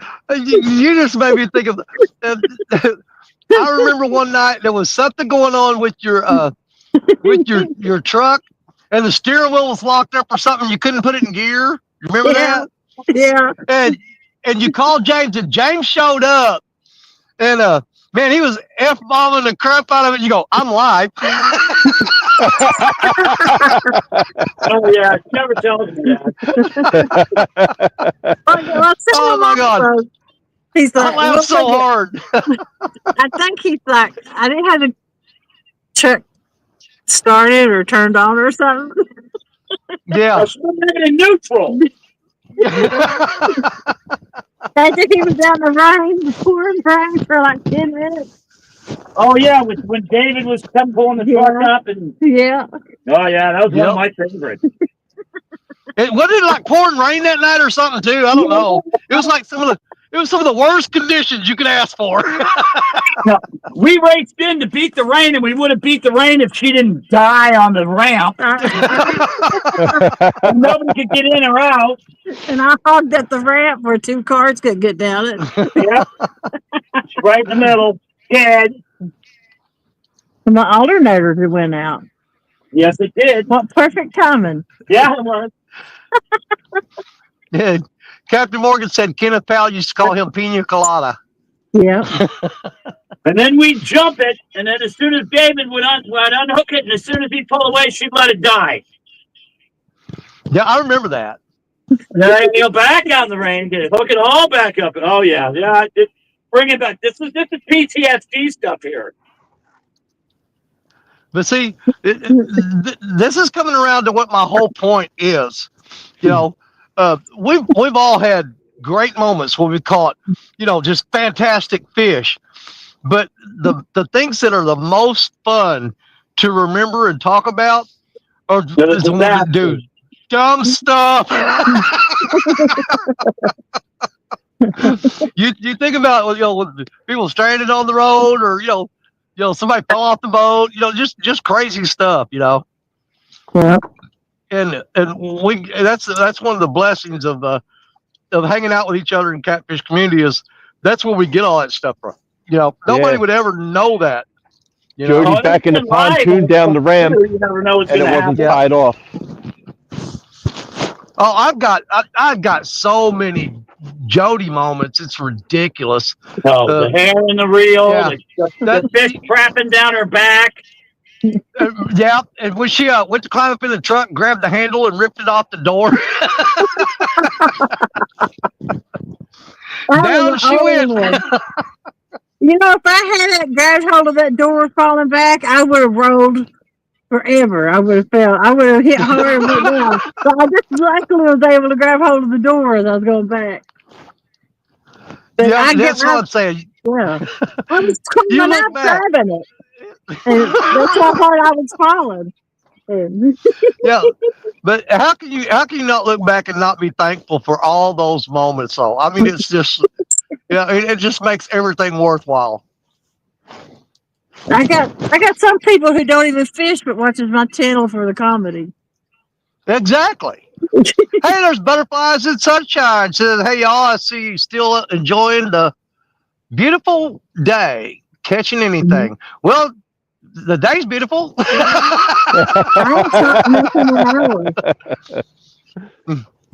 You're half right there, Butterflies. It is a beautiful day.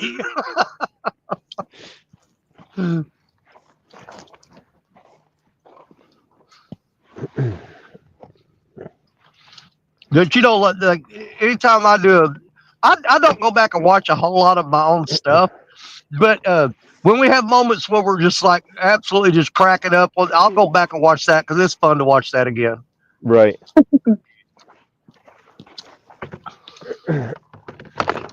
I got criticized there for a while from a small group of people. Where I do a live show and we'd have like some moments in there where we're just like busting up and having a good time. And I go back and make a short out of it, and people are like, "Oh my God, why are you putting that up? We watched it in the live." I'm like, "Well, everybody wasn't there, buddy. It's not about you." Sometimes it's not about you. I'm talking about the people that didn't watch. You know what I'm saying? Yeah, and sometimes people ain't going to be able to watch the whole 2 hours. Yeah, who wants to go back and watch a whole live when I can pull that moment out and say, "Hey, here's what happened. This is really cool. Here's 5-10 minutes of something you're gonna love watching."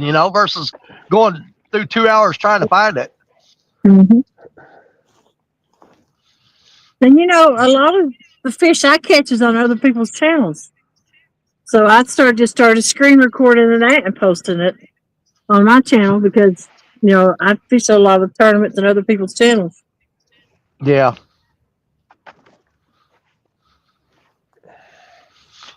See, my best Bobby night. says, yeah, go ahead. My best night was on Jody's channel. Remember that night, Jody? Caught all them flatheads? Yep. You slayed them. And even after you're live, we still were nailing them, remember? Yeah. Yeah, that was a good time. That was a good night. Yes, it was. Oh, I mean, one of my best nights on one of Jody's little challenges is it's all about the timing. I've tried forever and ever and ever to catch a flathead during Jody's flathead challenge, and I'm calling up channel cats and blue cats and this and left and right, and blah blah blah. Then one night, what happens? I catch a 39-pound flathead. And it's a trifecta freaking challenge. It's trifecta. It don't count double. I'm like, man, the timing on this sucks. Yeah, finally catch a monster flathead, and it don't count double.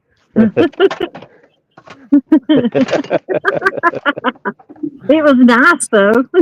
Yeah, it was. Oh, I had to chase that fish down the river because they were like, "Where did he go?" I ran off into the darkness. That thing was pulling drag like crazy, and I ran off into the darkness. I was down there, and when I first saw him break the top of water, my heart was beating like crazy. I'm like, "Oh my God, I've got to get this fish back up to the camera. I've got to get this fish back up to the camera." And I come running out of the darkness with that fish, and they're like, "Holy crap, we didn't even know you had a bite." I'm like, "Yeah, I've been downstream fighting this thing."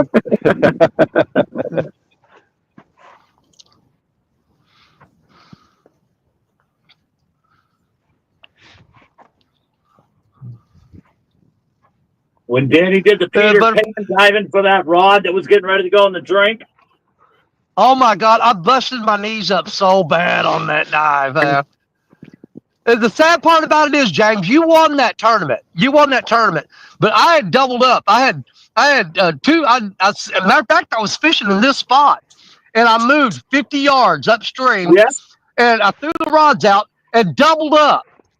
And I was right on your tail, buddy. I thought, man. And then I was standing there, and Black Betty went down, and she went off the rocks and into the water. And I dove down to get her. And when I did, I busted both my knees, had blood pouring down my shins. And I got that rod, and that fish was on. But what I didn't know was I had a ceramic guide on the very tip of the rod. And when it hit those rocks, it shattered that ceramic guide. So when I reeled up and started reeling that braid in, it cut it like a pair of scissors. And that fish, Mr. James, would have won that tournament, but because he broke off, you got me. You got me that day. Blah, blah. Shoulda, coulda, woulda. Yeah. Hey, you saw the rod go flying. You saw the bend in the rod. Well, the first time I turned that handle, the very first crank, it sliced that line right half in two. And I was looking at it going, what happened?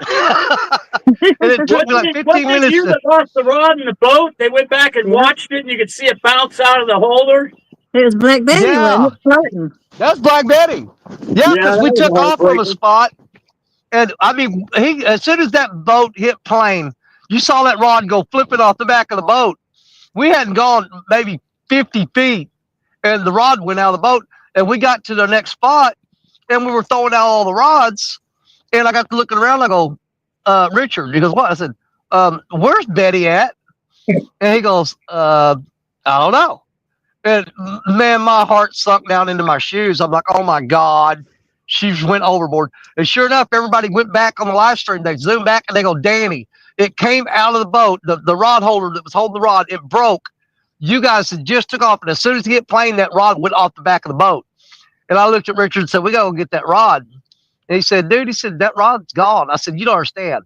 That rod floats, buddy. I said, I promise you, that rod is floating. I said, because it is a big, long, hollow tube, basically, with a rubber plug on one end. I said, that rod's floating. And sure enough, we shot 2 miles back down the river. I was standing on the bow of the boat, looking left and right. And out of nowhere, there she was, floating like a big, huge chunk of timber on top of the Mississippi River. I mean, I like way overreacted, but you have no idea how long me and that rod had been together. And for me to see her out there floating and to get her back, I was so excited. I was like a little kid just screaming.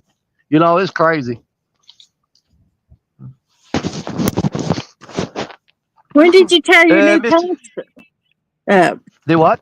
When did you tear your new pants up? You was worried about Stacia getting on you. Oh, that's yesterday. Well, I fell down the rocks and ripped the seat out of my breeches. You always wear your good pants fishing and you ruin them. Yeah. She told me, she said, are you wearing those pants to go fishing? I said, yeah, they'll be fine. I said, all my fishing clothes are dirty. You know, I said, I just got them all muddy. They're in the back of the truck. And she says, you need to bring your laundry in so I can clean it. And I'm like, okay. But anyways, I said, I'm wearing these pants. They'll be fine. And as soon as I fell and ripped those pants, I didn't got to do any fishing yesterday. I just went around scouting all day. I finally stopped at a spot. The last thing I was doing that day, stepped off on a big rock pile. And when I did, the rock under my left foot rolled. And when it did, my left leg went underneath of me and I landed on top of it. And I slid down those rocks and I heard rip. And then you heard, oh, I'm fine. I'm like, well, I got to go home and say, hey, you know those pants that you didn't want me to wear?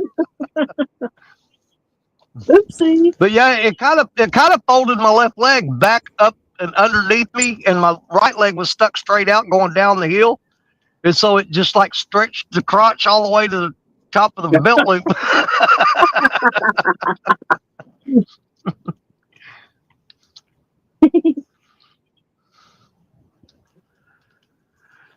Missy K said, I like when Danny was frog catching instead of catching fish. Yeah. That was one of the coolest times. I actually reeled a rod in and was putting bait on it. And I put a little piece of shad on there and I laid the rod across my lap in the chair and the bait was laying at the edge of the water down there at the end of the rod. And I was sitting there talking to the camera and all of a sudden the rod jerked and I picked it up and it was a bullfrog and ate that shad.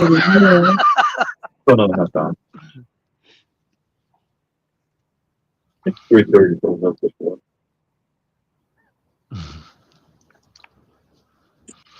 Yeah, Bobby says they were hollering at me, and I kept going. When Black Betty went off the back of the boat, they were all hollering. But we had the microphone muted, and we weren't watching chat because we were traveling.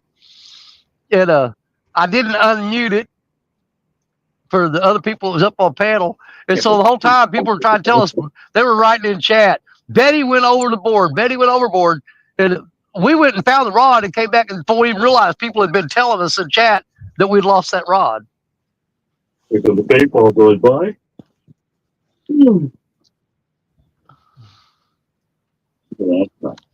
Had a similar experience in my boat 3 or 4 months back. I was going through Caskey, Lock and Dam. Yep. Going to hit the button, and the boat whipped around, and it just shot that rod out of the rod holder. The next day, I tried snagging it for probably 30, 40 minutes, and I gave up. I was madder than hell, you know. And, Jets fishing, it goes with Parker a lot. He ended up going back out there and snagging that rod out of the lock, though. Really? Got it back the next weekend. Well, the first time that I ever took my wife, Stacia, is right after we got married. And the first time I ever took her fishing, I brought her over here to the Mississippi River, and it was a late fall, so there was a bit of chill in the air, and we actually had a tent set up on the bank, had a campfire going, and we were going to stay there all night. And we set the rods out down on the bank, and we're sitting there, and she goes, and she said, let's go up by the fire for a little bit and warm up. And we left those rods out and went up to the fire.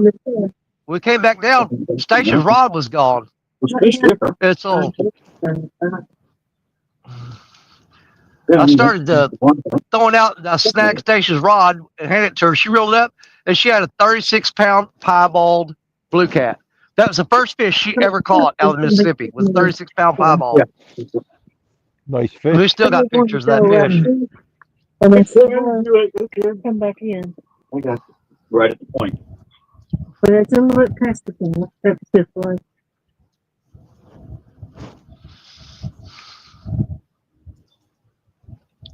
One more spot. Did we lose Danny again? No. He just said he talked so much he had to take a break. He said what? His jaw started hurting.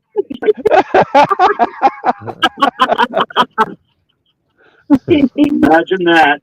Oh, ratchet jaws.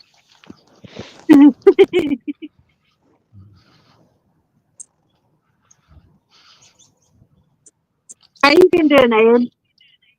I'm doing all right. How you doing? I ain't got no complaints. Every day I wake up is a good day. Yep. Just the retiree. Yeah. It's a shame that you fish aren't cooperating now. Yeah. Very slow. I mean, there's fish all around these. They ain't chunking. Well, this is the slowest I've seen it in a long time.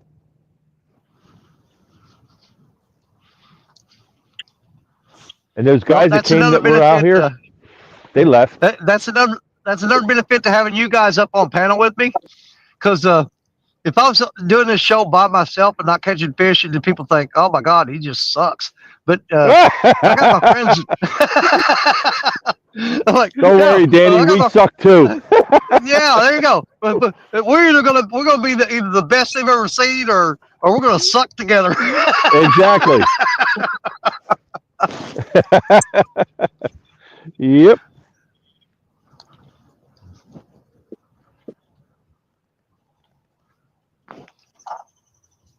Yep. Some days everybody's catching fish, and then some days nobody's catching fish. Exactly. That's it. And it's weird because we're all so far apart from each other. You wouldn't think that there's anything that would really affect that big of an area. Well, as many phones as everybody's lost in the water, they get on the internet, they're connected.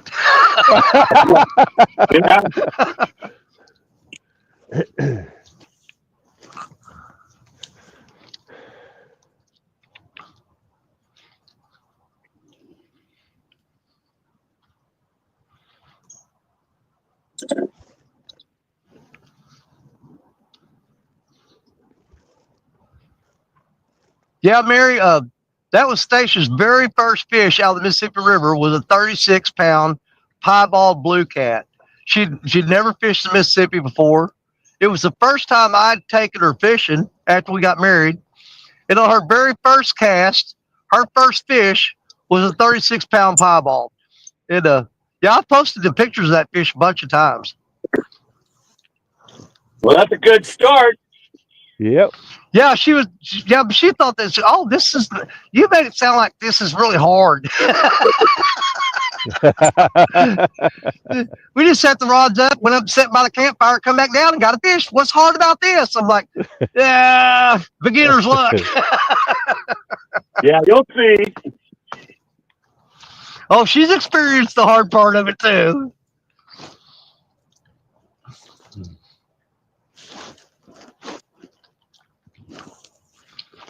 You know, it's funny though, James, when you take them out and you throw their rods out in what you know are the best spots, and then start heading home. Then, yeah, I beat you again. Well, you know what? I gave you the best spot.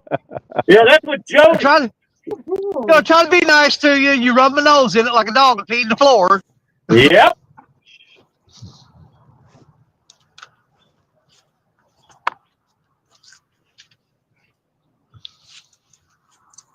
I put Jody on her birthday PB. Oh, I remember that. My birthday takes the biggest fish.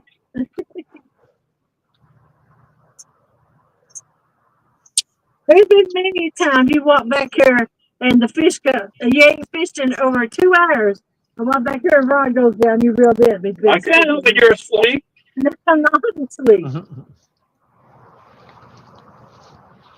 Oh, that's another one of my favorite Jody stories too.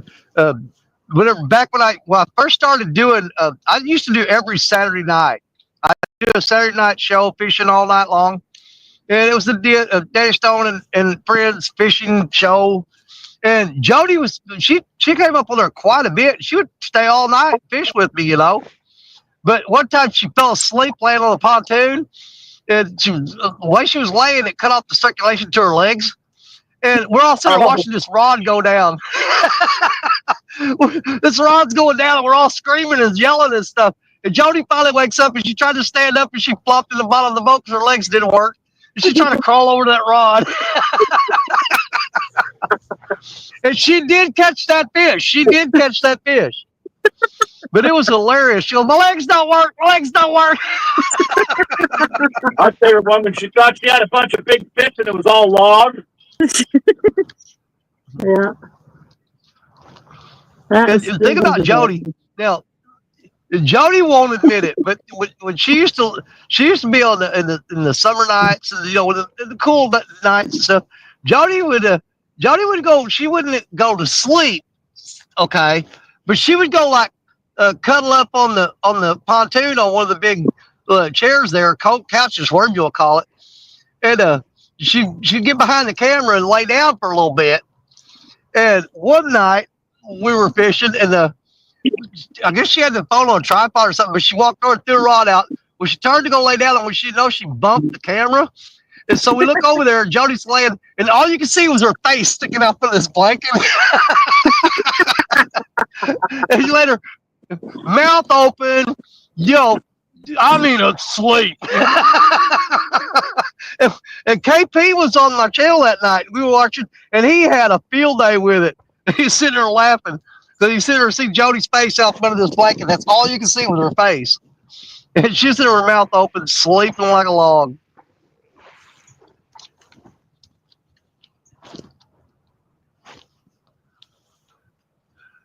Man, this is probably it goes down in the books as one of my worst day of fishing.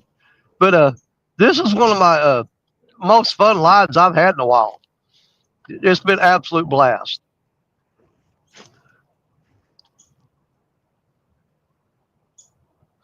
Anytime you can get out and go fishing is a good time, whether you're catching or not.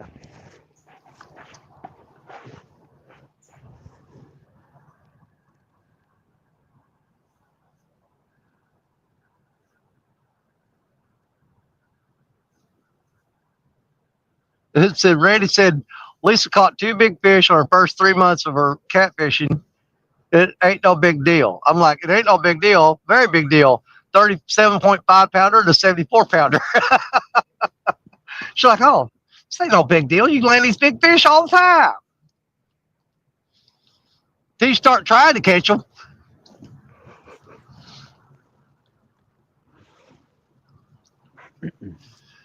All right, you guys, we got about 16 more minutes, and I'm going to start reeling these up and get out of here. Yeah, I'll start rolling mine up too.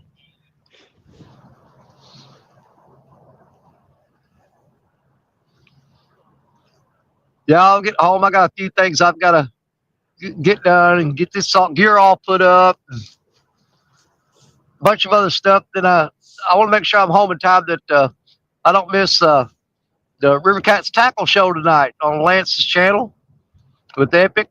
I want to make sure I'm there for that. Yeah, I want to watch Don R fishing out of the new hut. Yeah, I want to try to catch some of that.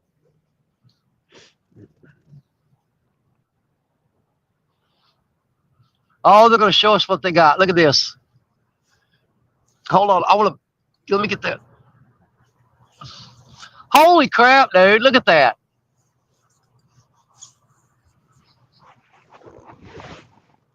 I don't know what I'm not sure what the color codes are on their graph though. Saw a lot of green and yellow. And now we're going to look at a grommet. For all you that don't know what that is, a little snap thing is called a grommet. Here we have James Jody with a grommet. This is the educational channel. We're going to teach you what that is. That was a grommet. Little snap button thing.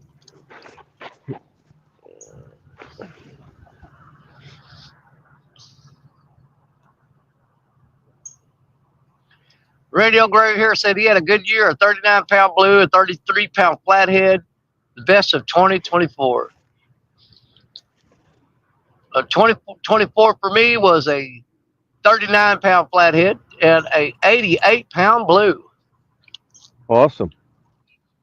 Yeah, I ain't caught crap since. I caught a couple of pieballs, but nothing big other than that. Butterflies and Sunshine got her personal best of 35 pounds, 7 ounces flathead.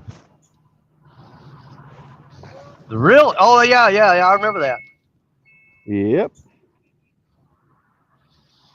All right, 13 minutes, Jody. Let's go. Get a fish. It's all on you, girl. You can do it. I believe in you.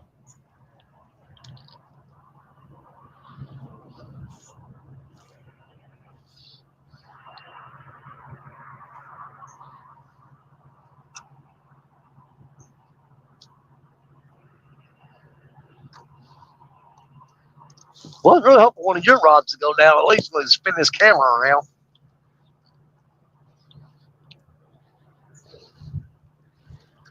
Been here all day and had one tap on the rod. And I still think a carp swam into the line. I don't think it was a fish biting the bait.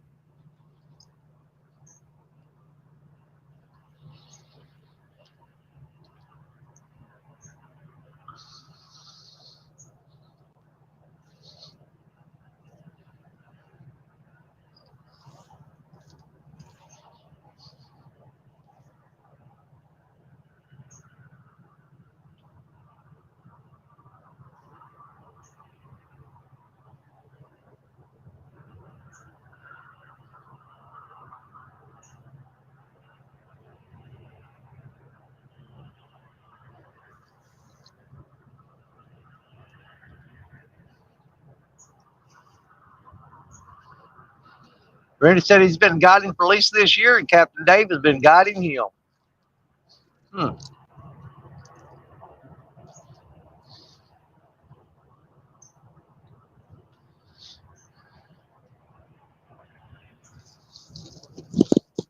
Haven't fished since 2018. Oh my God, I would go, man, they would have done had been in the insane asylum.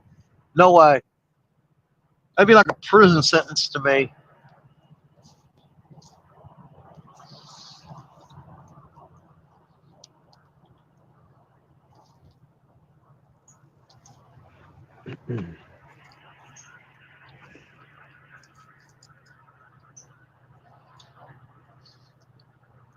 Man, I still got 41 people in here. We've got 11 minutes to go.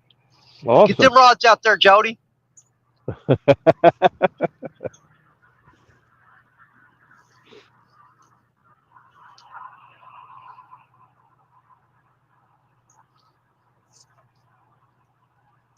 Yeah, if I knew I was going to do all this hard work to get down to this spot and not even get a bite, I would have went to the easy spot because I could have not got a bite there. And been 2 feet from the truck.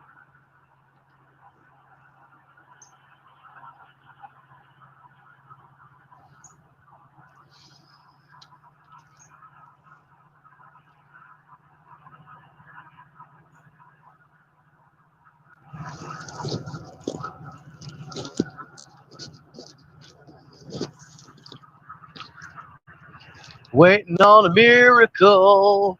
It'd be nice if these rods went down in the next 10 minutes. Yeah.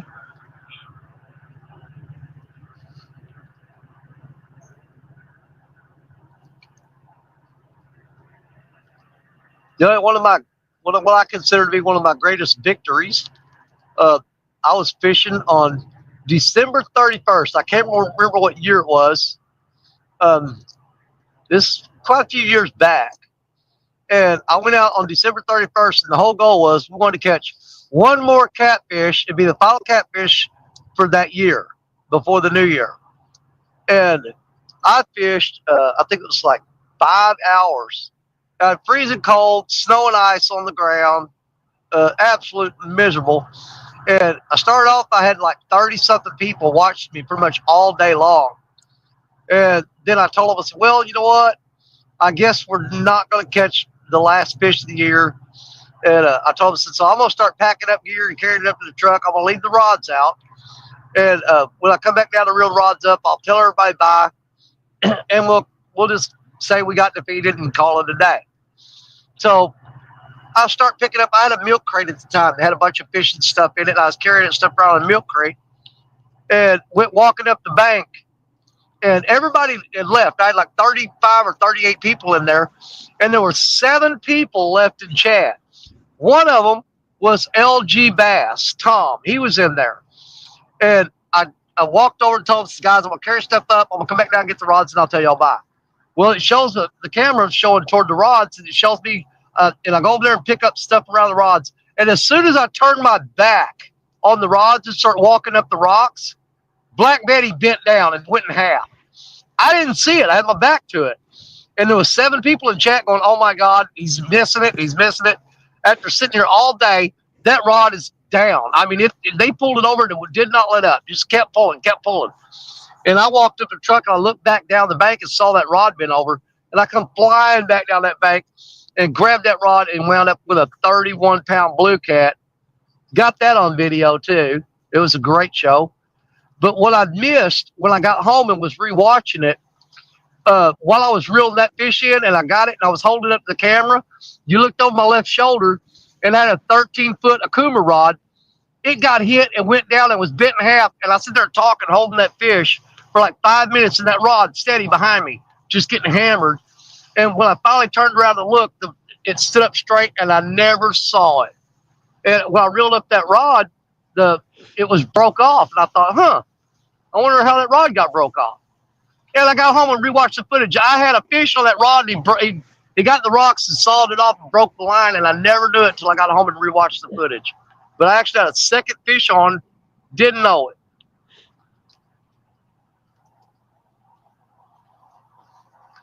Look like he said he's going to go with J-Dog this year. That'll be fun. J-Dog's been after me for the last 3 years trying to get me to come down there and fish with him. And I told him something. I'm doing the best I can. I'm trying to make it down there. But it seems like I've always got something going on. 7 minutes. 7-minute warning.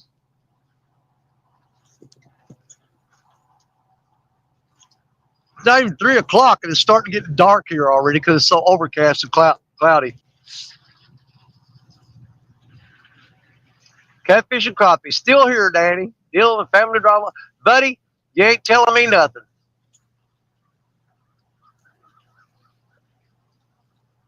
Seems like anytime I deal with family, it's always drama. Nobody ever calls me just to say hi. There's always something bad happening. If my phone rings and it's somebody from my family, I'm like, oh, what's wrong now? They'll never call just to check on you and say hi. They always call you when there's something bad going on.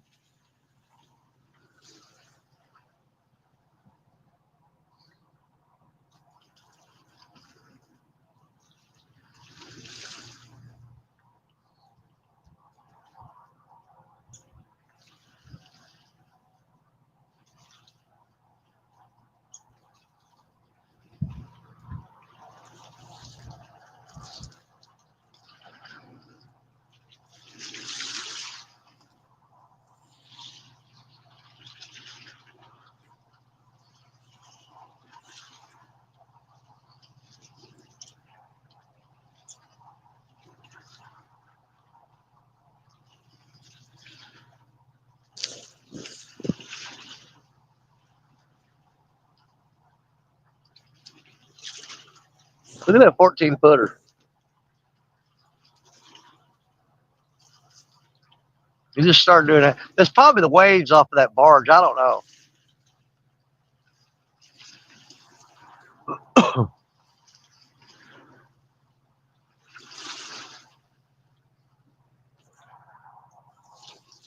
Oh.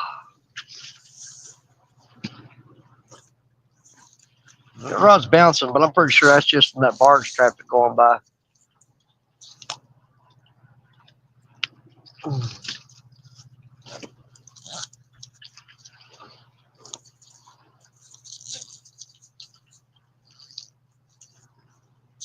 Let's see. For future reference, get a jolly rod. I'll guarantee you will hook your hair or your money back. Oh, I forgot about that. Jody, you know we was talking earlier. Can you hear me? Jody girl. I didn't know I was muted. My bad. Okay. Well, Lisa Swain said this earlier, but she just reminded me of it because you guys had muted because you were moving. Yeah. But she said if you get a Jody rod, when Jody starts producing the rods, when you get a Jody rod, it's guaranteed you will hook your hair or your money back. Maybe. It's the reel that does that. Depends on how long your hair is, too. It depends. You know, that's why I hold my rod down low, below the reel. Right. Because if I put it up above the reel, then it's up high enough to get my hair. Right. And everybody's like, "You're not holding your rod right." No, I'm not holding it right because I reel my hair up. Yeah, if you put like the handle of the rod in your armpit to give you a little leverage, yeah, you're getting that hair.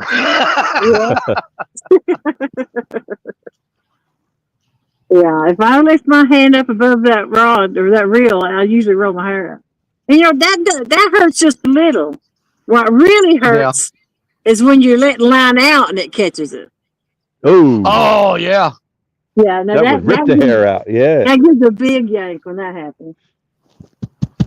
Yeah, because if you try to reel up to get it out, the line's stacking back on top of your hair, so you're trapped. It's only going as fast as you're cranking, but when you let that line out, it's zing, and you're like.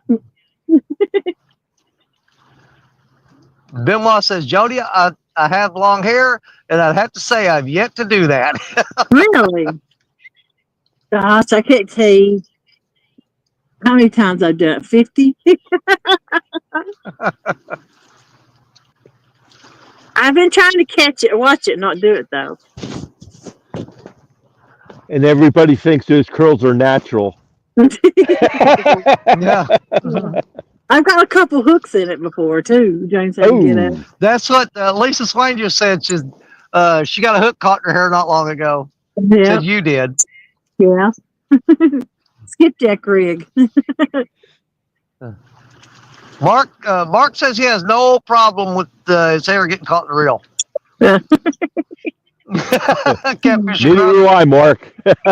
Said not a problem, not an issue. It's shorter now, so I don't even know if I could get it caught in it. I caught on fire. I had to trim my hair. And pure accident.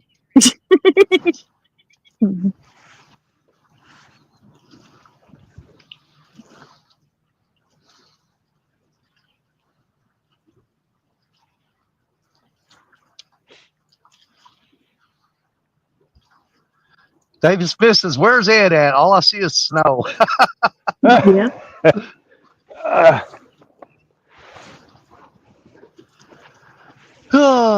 There he is. Well, all right. Let me get my camera turned right here. Here's 3:00 my time. That is not what I wanted to do. Give me just a second. Get this right here. There we go. 3:00 my time, so I'm going to get ready to end this and get out of here. The sun's getting low in the sky. It's been a warm day all day, or fairly warm, but it's starting to get a little bit nippy on me, and I'm about ready to go because we've done all the good we can do here today. But I'm going to bring you guys up one at a time, let you guys say bye to everybody. Ed, let's start with you, brother. Danny Stone, I want to thank you for having me up here. It's been a blast.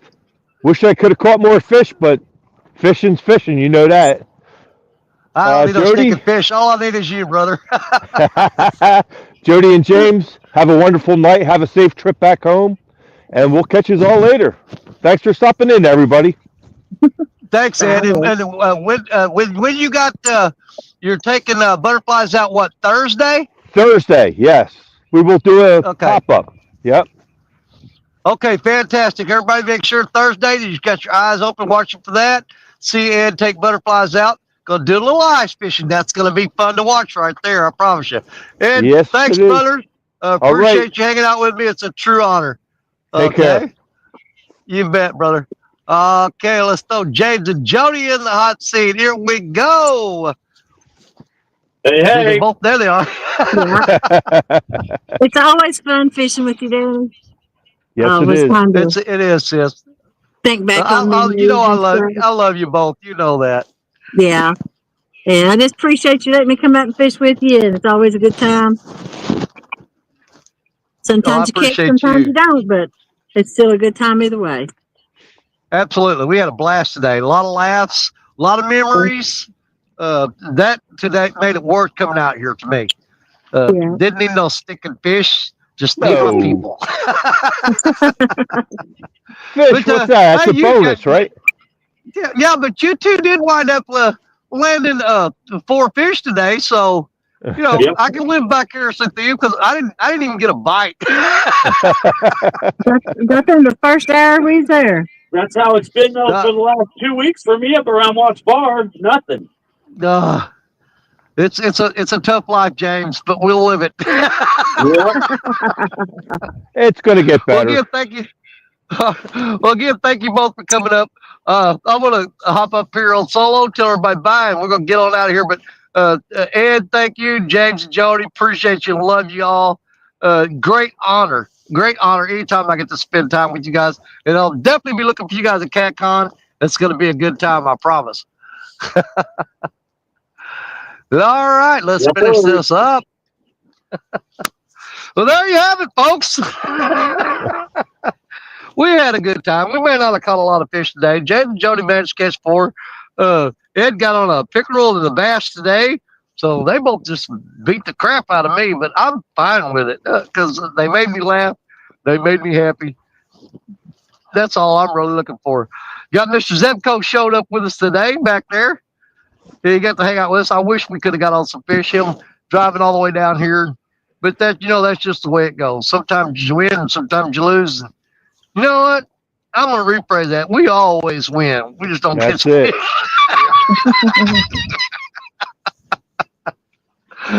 Thank you all for your chat, for coming and hanging out with us. Made this so much fun to do. Listen to some of you guys' stories, making you laugh and doing our best to give you a good time. Gonna hit it the old school way, the old Daddy Stone way. You know what's coming. Here it comes. Are you ready? You're my brothers, you're my sisters, you're my catfish family. Hold on, I'm gonna stop that. Did you have anything to say? I'm looking over my shoulder and forgot all about him. Gave it a shot, but it was a good time listening to you guys. And I appreciate you coming down, man. I do. We're gonna have to. You're gonna have to wait till I can say, "Hey, man, they're biting. Yeah. Come now." Yeah, if you see me on screen, I'm like, "Well, this sucks." That's not a time to drive 2.5 hours, buddy. I'm used to Well, he said the fishing sucks. So they call this head on down there. All right. Well, anyways, Ethan, thanks for coming down. Sorry to get on a fish day, but we had a good time with you. Yeah, you want to. Here we go. You're my brothers, you're my sisters, you're my catfish family. God bless each and every one of you, because you know that we all love you. And we'll see you again real soon. God bless y'all. We love you. Thanks for hanging out. Bye, everybody. Take care.